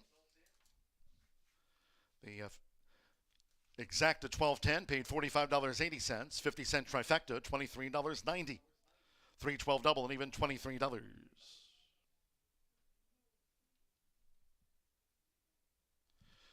The 10-cent superfecta, $47.98 on Palm Sunday ran fourth. The $1 late pick 4, daily presented by Itoba. 4-4 for $1,081.40. 50-cent late pick 5. $1,257.40, 5-5. 50-cent pick 3, $162.70. 10-cent pentafecta, $175.09. Gagliardi ran 5th. And the Turf Mile, the 5 was a non-runner. Favorite third. 11 faced the starter, 135.35, and there were 3 claims. 1 Memphis Pharaoh. Favorite ran third, $12,500 claim on Memphis Pharaoh over to new owner Mark Hickson. Trainer Randy Matthews claimed Memphis Pharaoh ran third. Claim number 10, Sagittarius, the runner-up. New owners Tim Geraci, Doug Collier, and Wayne Veith. Trainer Jamie Grubbs claimed Sagittarius ran second. And the winner claimed Brown Liquor Man, the 12, for $12,500. Brown Liquor Man claimed away from Joe Sharp by new owner-trainer Sergio Don Juan. Congratulations. No live racing here next Monday for Labor Day. Will be dark, but today we had a contest. It was mine. Congratulations to Mike Harmon and Ken Picciano. They split the $100 top prize in today's edition of Dooley's Legends. Our Monday contest, bar next Monday on Labor Day. No live racing here. Dooley's Legends featured every Monday through the final week of the meet. Congratulations to Michael Harmon and Ken Picciano. They split the top prize today for Dooley's Legends, picking up $50 apiece. Races 9 and 10, 2 trials for the leader of the class sale, Futurity. Scratch 1, HH Wildcat Blue, 3, Philomena, and 7, VRS Ivory Chicks. Scratch the 1, 3, and 7. A couple of jockey switcheroos. 2, My Royal Swinger, Antonio Rodriguez rides the 2. 8, Miss KTB 23, German Rodriguez rides and trains the 8, Miss KTB 23. 5, He's a Classic Cowboy, first time gelding. The first of 2 trials for the leader of the class, Sal Futurity. Exacta Trifecta Superfecta, the 10-cent quarter horse Pentafecta, start of a trial double. Fast track, post time 6:20. Here's a race replay. And they're off. King Valerio broke sharp. Here's the inside. There's Memphis Pharaoh. Also on Palm Sunday is well up with Brown Liquorman and Gagliardi as they make their way past the awning. Just being led by Memphis Pharaoh with the rail for Rodney Prescott. Memphis Pharaoh takes them into the first turn. From a close-up, King Valerio, and right there in between horses on Palm Sunday as they round the first turn. And then comes Gagliardi in an orange cap, and Brown Liquorman secures the rail position. Gagliardi is now running in 5th, and they have 5 furlongs to go. Following is Fear and Loathing in 6th with the rail. 3 clear from Cheesesteak, another length and a half to Sagittarius, who's in the back half of the field, with Cause of Ruckus, who's out deep on this good-rated course, going past the half mile. Then further back to Out to the Clouds, who's running second to last, and Vaccinator trails the quarter 21.95 seconds. They make their way toward the far side of the course where Memphis Pharaoh has amassed a 6-length lead. Clocks a half mile in 45.15 seconds. On Palm Sunday remains in second by 2. Brown Liquorman, third patiently ridden inside 3 furlongs to go. Then comes Gagliardi. King Valerio's drop back. Sagittarius in the royal blue and white halves and cap with the rail making headway. As Memphis Pharaoh leans past the quarter pole. Then Fear and Loathing with Cause of Ruckus. Cheesesteak with the rail, Vaccinator, and Down to the Clouds. 3/4. Check out that split. 109.71, and here's Brown Liquorman, who descends on Memphis Pharaoh. Sagittarius is right there too. Coming down to the final 16 with Egrelas. Brown Liquorman lifted into a lead. Has come 2 clear from Sagittarius. Then Memphis Pharaoh, and on Palm Sunday with Gagliardi. Brown Liquorman has won it by a length and a half to Sagittarius.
2 more races to go on the Monday card at Horseshoe Indianapolis, and these are both trials for the 62,900 leader of the class sale Futurity.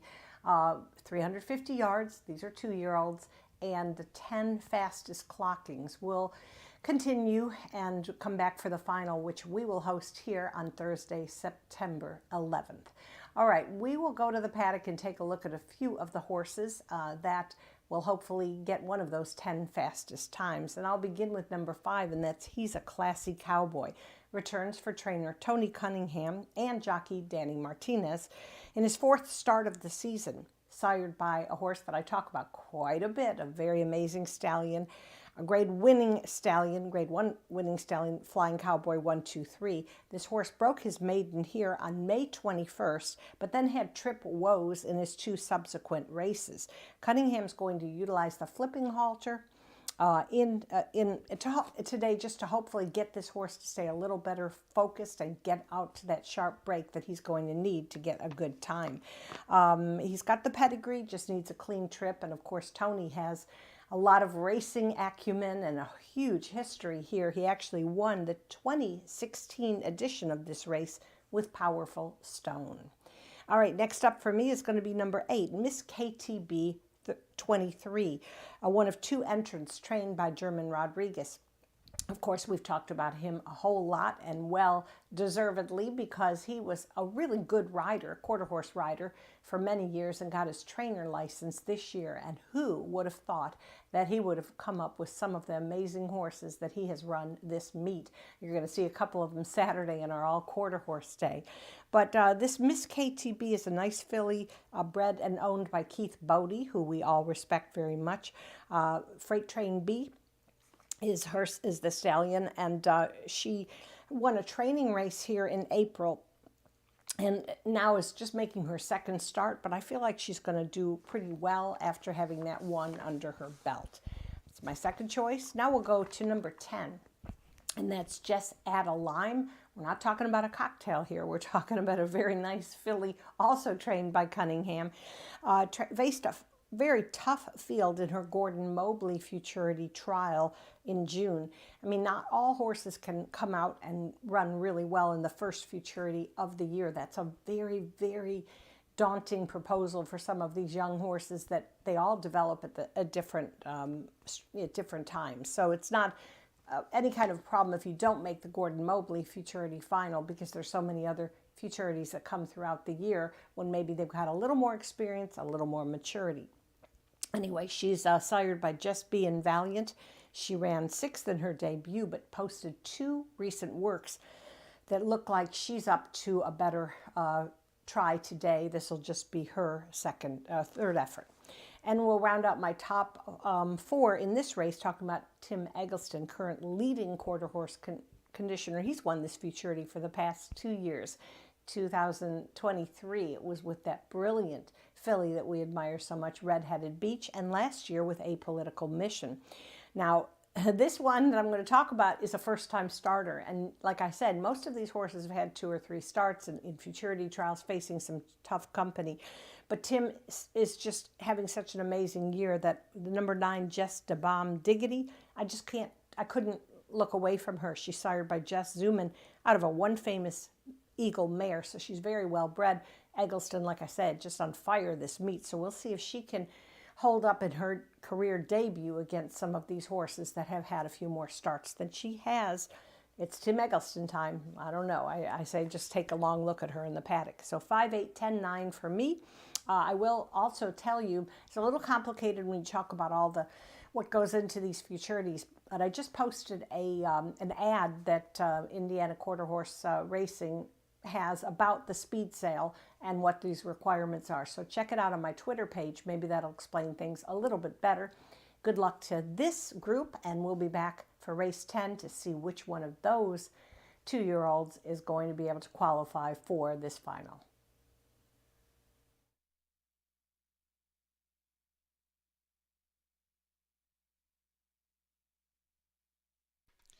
Please note we have a late equipment correction here. In the first of the 2 trials for the leader of the class, Sal Futurity. It's for number 4, All Chromed Up 23. Used a flipping halter last time out here at Horseshoe Indianapolis. Flipping halter for number 4, all chromed up, 23 last time and today for number 4.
The horses called postward now for the 9th of 10 races in the first of 2 trials. For the leader of the Class L, Futurity, over the 350. Fast Track, here a field of 7. Scratch 1 HH Wildcat Blue, 3 Philomena, and 7 VRS Ivory Chicks. Scratch the 1, 3, and 7. 2 My Royal Swinger, Antonio Rodriguez rides the 2. 8 Miss KTB 23, German Rodriguez rides and trains the 8. Number 4, all chromed up 23. Flipping halter last time out here. Flipping halter in this trial for the 4, all chromed up 23. 5, he's a classic cowboy, goes in the trial as a first-time gelding. FTG, the designation, first-time gelding. 5, he's a classic cowboy. In the 10th, that second trial to close out the card of the leader of the Class L, Futurity, no scratches. 2, winner takes all. The jockey will be German Rodriguez. 5, Tarzanito Express 23, Antonio Rodriguez. German Rodriguez rides the 2. Antonio Rodriguez rides the 5 in the 10th to close out the card. First of 2 trials of the leader of the Class L, Futurity, Exacta Trifecta Superfecta, the 10-cent quarter horse Pentafecta. Starts a trial double, Fast Track, and close to post.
The horses have reached the starting gate. It is now post time.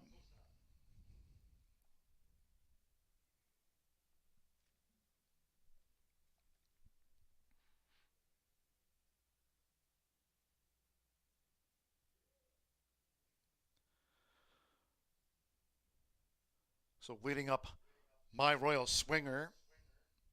Got fractious there for a moment. Antonio Rodriguez with My Royal Swinger. German Rodriguez on the 8 Miss KTB 23. All chromed up 23. Uses a flipping halter. Last time and today, that flipping halter for all chromed up 23 joined My Royal Swinger. Danny Martinez with He's a Classy Cowboy. 1-2 favorite. He's a Classy Cowboy.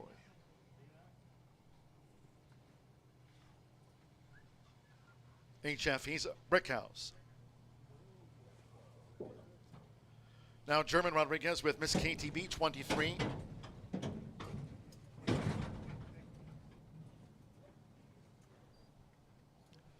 Two back. Eduardo Diaz with Jess the Bomb Diggity.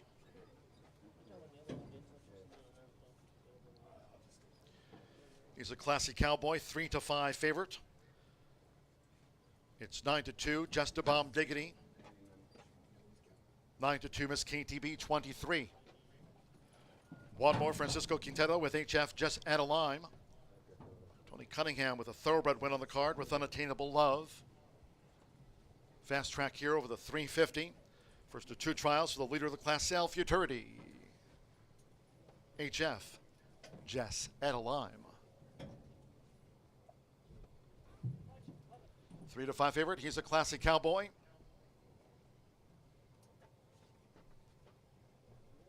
$11 to 1 HF. Just Add a Lime.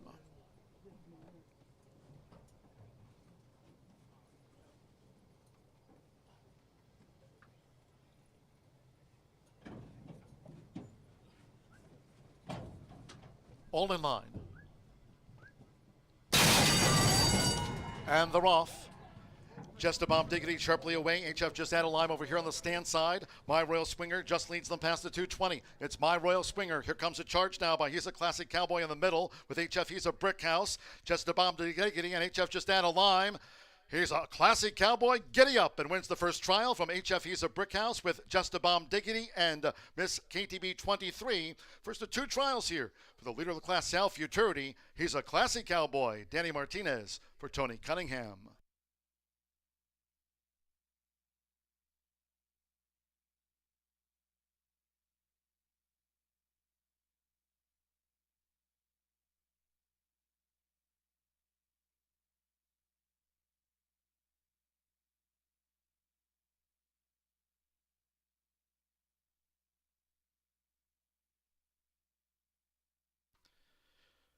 Number 5, he's a Classy Cowboy. 1-2 favorite takes that out after the 350. Stand by for the full run order from the judges. Tony Cunningham with the Thoroughbred and Quarter Horse double on the card. Unattainable Love earlier. A sharp Maiden sprint win. And here he's a Classy Cowboy in the first of two trials for the leader of the class, Sal Futurity.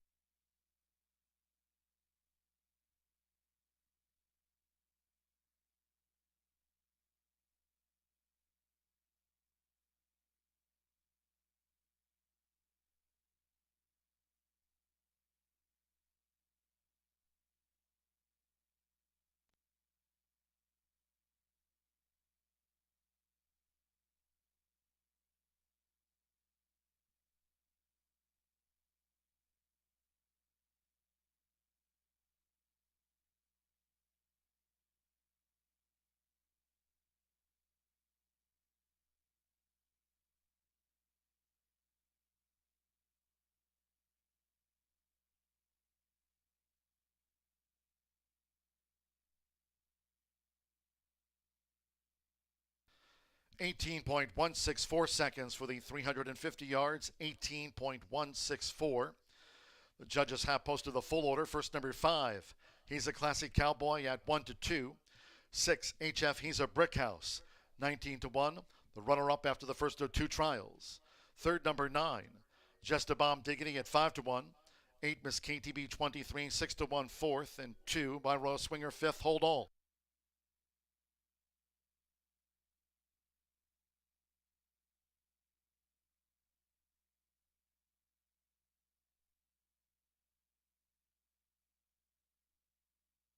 And again, the judges have posted the top 5 after the first of 2 trials for the leader of the class, Sal Futurity. There it is on the infield video board.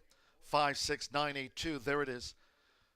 He's a Classic Cowboy, has beaten home HF. He's a Brick House, Just a Bomb Diggity, Miss KTB 23, and My Royal Swinger 5th in a time of 18.164 seconds with one more trial to go. Stepping into the Murphy Trailer Sales Winner's Circle, number 5, he's a Classic Cowboy with Danny Martinez. Winner's a 2-year-old brown gelding by Flying Cowboy 123 out of She's a Classy Bay by Brookstones Bay. Owned by Duke Racing LLC of Chris Duke and others. It's a thoroughbred quarter horse training double for Tony Cunningham. Horseshoe Indianapolis congratulates the winning connections of He's a Classy Cowboy. 18.164. With one trial to go, it's official. 5-6 exacta, $24.40. The 10-cent quarter horse grand high 5. With My Royal Swinger 5th, paid $49.97. 5-6-9-8-2 for the 10-cent pentafecta. 50-cent trifecta, $26.45. 12-5 double, $12.20. 10-cent superfecta, 5-6-9-8, $24.62. And the pick 3 on races 7, 8, and 9. Capped off by favorite He's a Classic Cowboy, paid back $20.95. 1, 3, and 7 were non-runners. Favorite first, 7 ran. First of 2 trials, 18.164. 10th race, no scratches. 2 winner takes all. German Rodriguez rides and trains. The 2 winner takes all. 5, Tarzanito Express 23 will debut with Antonio Rodriguez. German Rodriguez on the 2, Antonio Rodriguez on number 5. All 9 run, exacta, trifecta, superfecta. One more 10-cent quarter horse pentafecta. Post time in 17 minutes at 6:47. Just don't forget this upcoming race week. Tuesday and Wednesday cards. Tuesday, Wednesday, and Thursday cards from 2:10 p.m. Eastern. Saturday, an all quarter horse card, including the finals for the QHRAA Stallion Service Auction Derby and Futurity. That all quarter horse card on Saturday kicks off at 10:45 a.m. Back tomorrow at 2:10. Here comes the race replay with one more trial left for the leader of the class, Sal Futurity.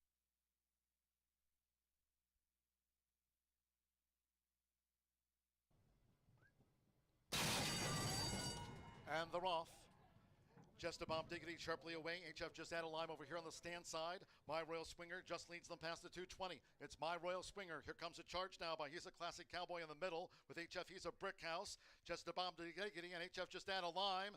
He's a Classic Cowboy. Giddy up and wins the first trial from HF, He's a Brick House with Just a Bomb.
Okay, well, one trial under our belts, and now we're getting ready for the second trial for the leader of the class sale Futurity. Which of these 10 2-year-olds are going to return for our final here on September 11th, just 3 weeks from now.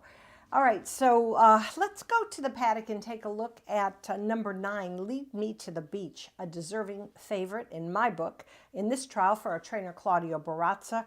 After qualifying for the 196,000 Gordon Mobley Futurity. Now, she didn't win, obviously, but to be able to get one of the 10 fastest times is a huge accomplishment. And of all of the horses that I've talked about so far, she's the only one that has been in a final so far.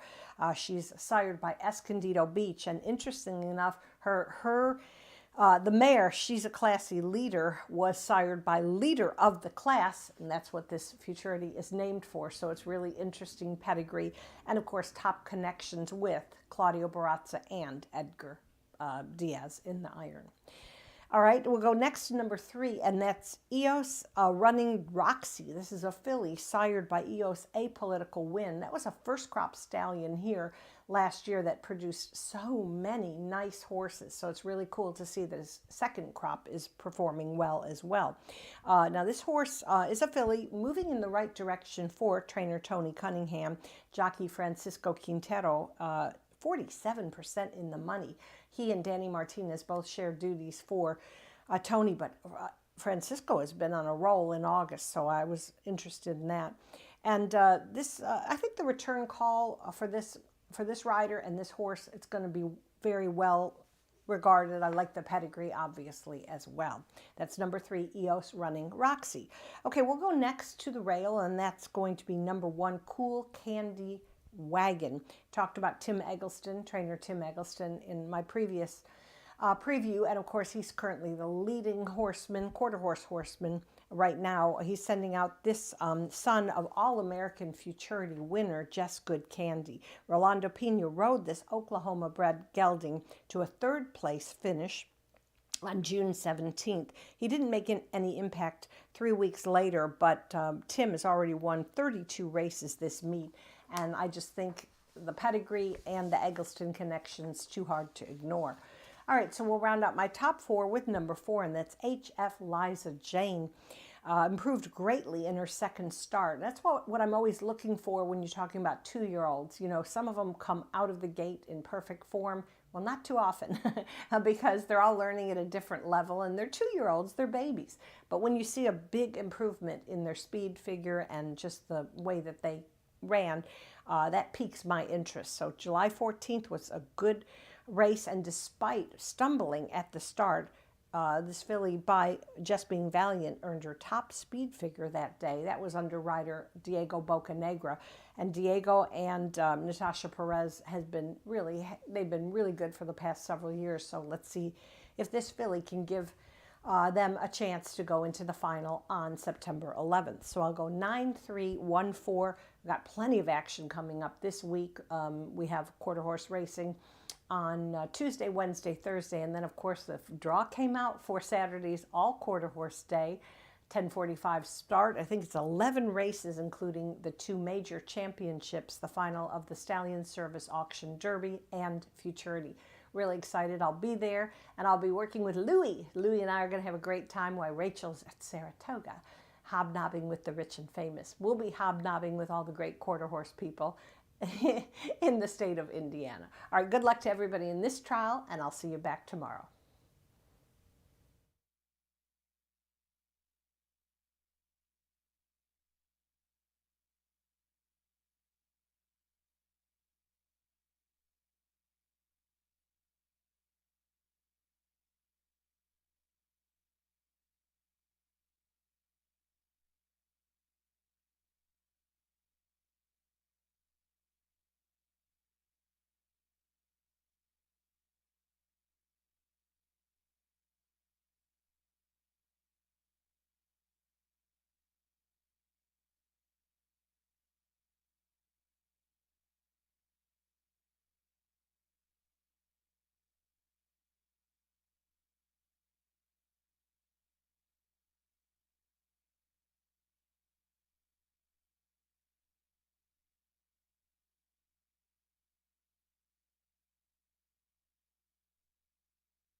Stepping onto the track now for the 10th race. The second of two trials for the leader of the class, Sale Futurity, over the 350.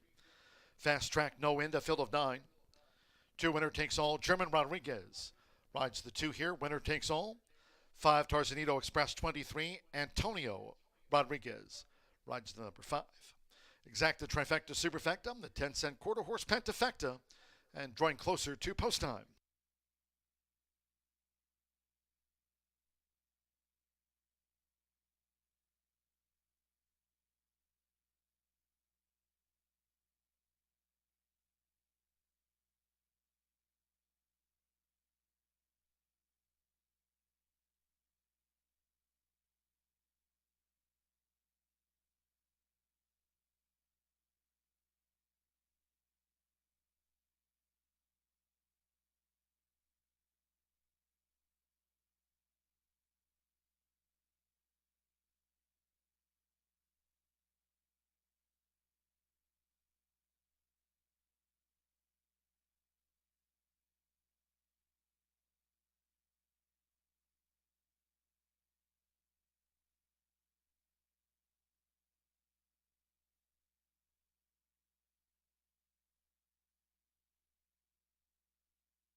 The horses have reached the starting gate.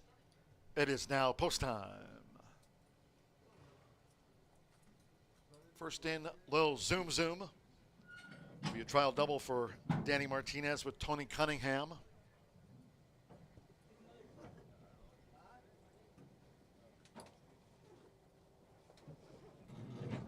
Tarzanito Express 23. Cool Candy Wagon. German Rodriguez with Winner Takes All.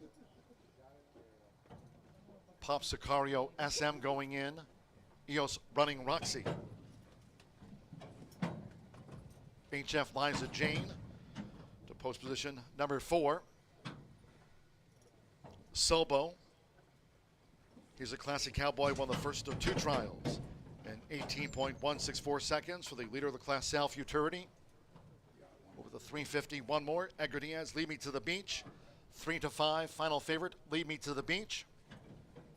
Tuesday's card off at 2:10 p.m. Last of the day. All in. Off the Monday finale. Lead Me to the Beach, sharply away. HF Liza Jane in the middle. Eos running Roxy coming with a bid past the 220. And here comes Lead Me to the Beach. With Edgar Diaz, Lead Me to the Beach comes to the forefront. Eos running Roxy. Right there, HF Liza Jane. And winner takes all. Lead Me to the Beach decisively from winner takes all with Eos running Roxy. Cool Candy Wagon and we'll zoom to close out the card.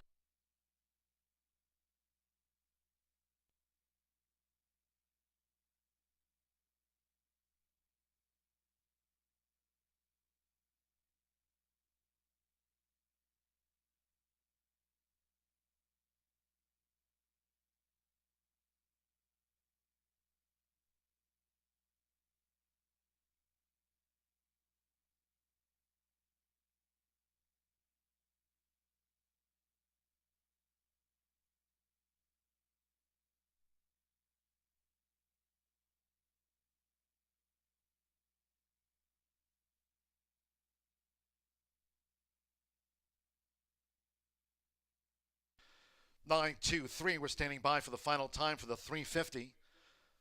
Photo for 4th and stand by for the 5th of the quarter horse Pentafecta. Edgar Diaz for Claudio Barazza, the daughter of Escondido Beach. Lead Me to the Beach at 1-5. In the second of the 2 trials for the leader of the class, Sal Futurity, stand by for the 350 time.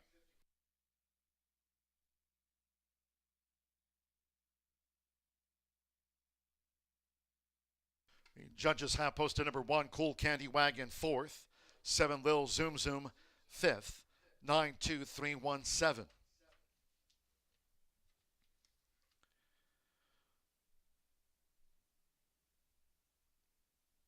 And once again, just to note, He's a Classic Cowboy took out that first trial, clocking 18.164. Lead Me to the Beach just destroyed it. 17.816 for that trial time.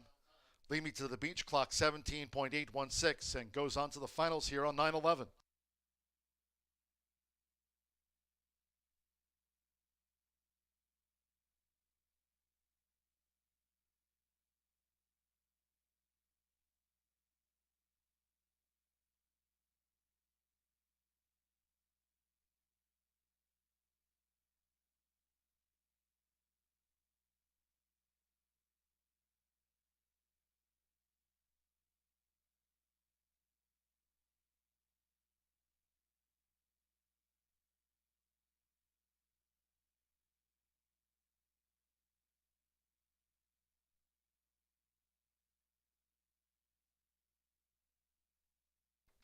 Result official.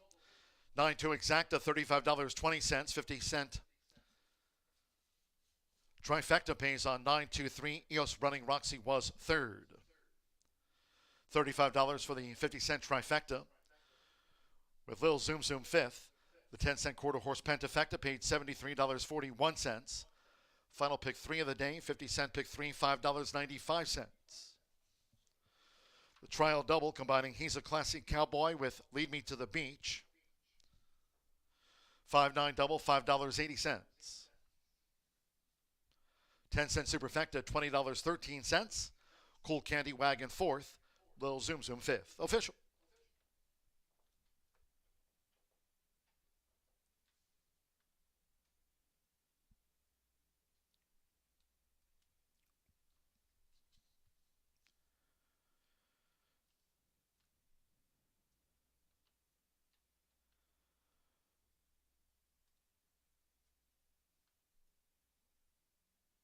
Returning to the Murphy Trailer Sales Winners Circle, number 9.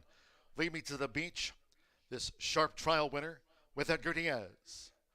Lead Me to the Beach is a 2-year-old brown filly by Escondido Beach out of She's a Classy Leader by Leader of the Class.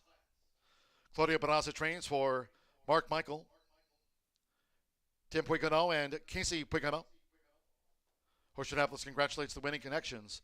Lead Me to the Beach won her trial of the leader of the class, Sal Futurity, and a top time smoked them in 17.816 seconds.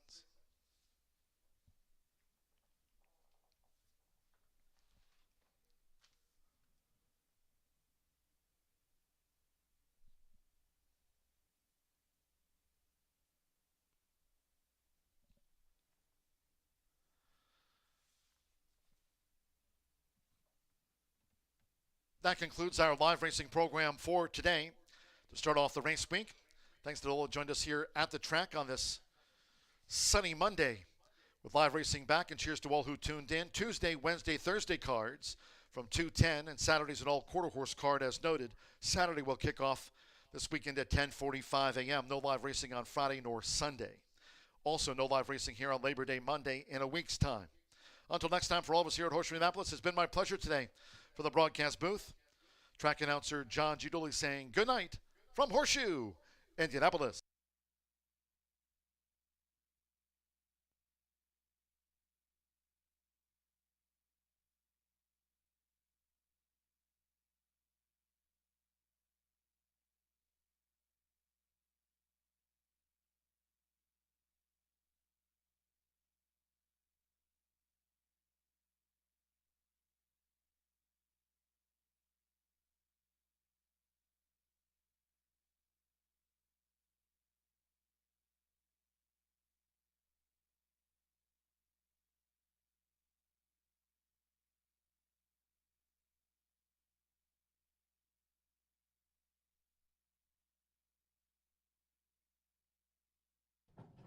All in. Off the Monday finale. Lead Me to the Beach, sharply away. HF Liza Jane in the middle. Eos Running Roxy coming with a bid past the 220. And here comes Lead Me to the Beach. With Edgar Diaz, Lead Me to the Beach comes to the forefront. Eos Running Roxy, right there HF Liza Jane. And winner takes all. Lead Me to the Beach decisively from winner takes all with Eos Running Roxy. Cool Candy Wagon. All in. Off the Monday finale. Lead Me to the Beach, sharply away. HF Liza Jane in the middle. Eos Running Roxy coming with a bid past the 220. And here comes Lead Me to the Beach. With Edgar Diaz, Lead Me to the Beach comes to the forefront. Eos Running Roxy, right there HF Liza Jane. And winner takes all. Lead Me to the Beach decisively from winner takes all with Eos Running Roxy. Cool Candy Wagon.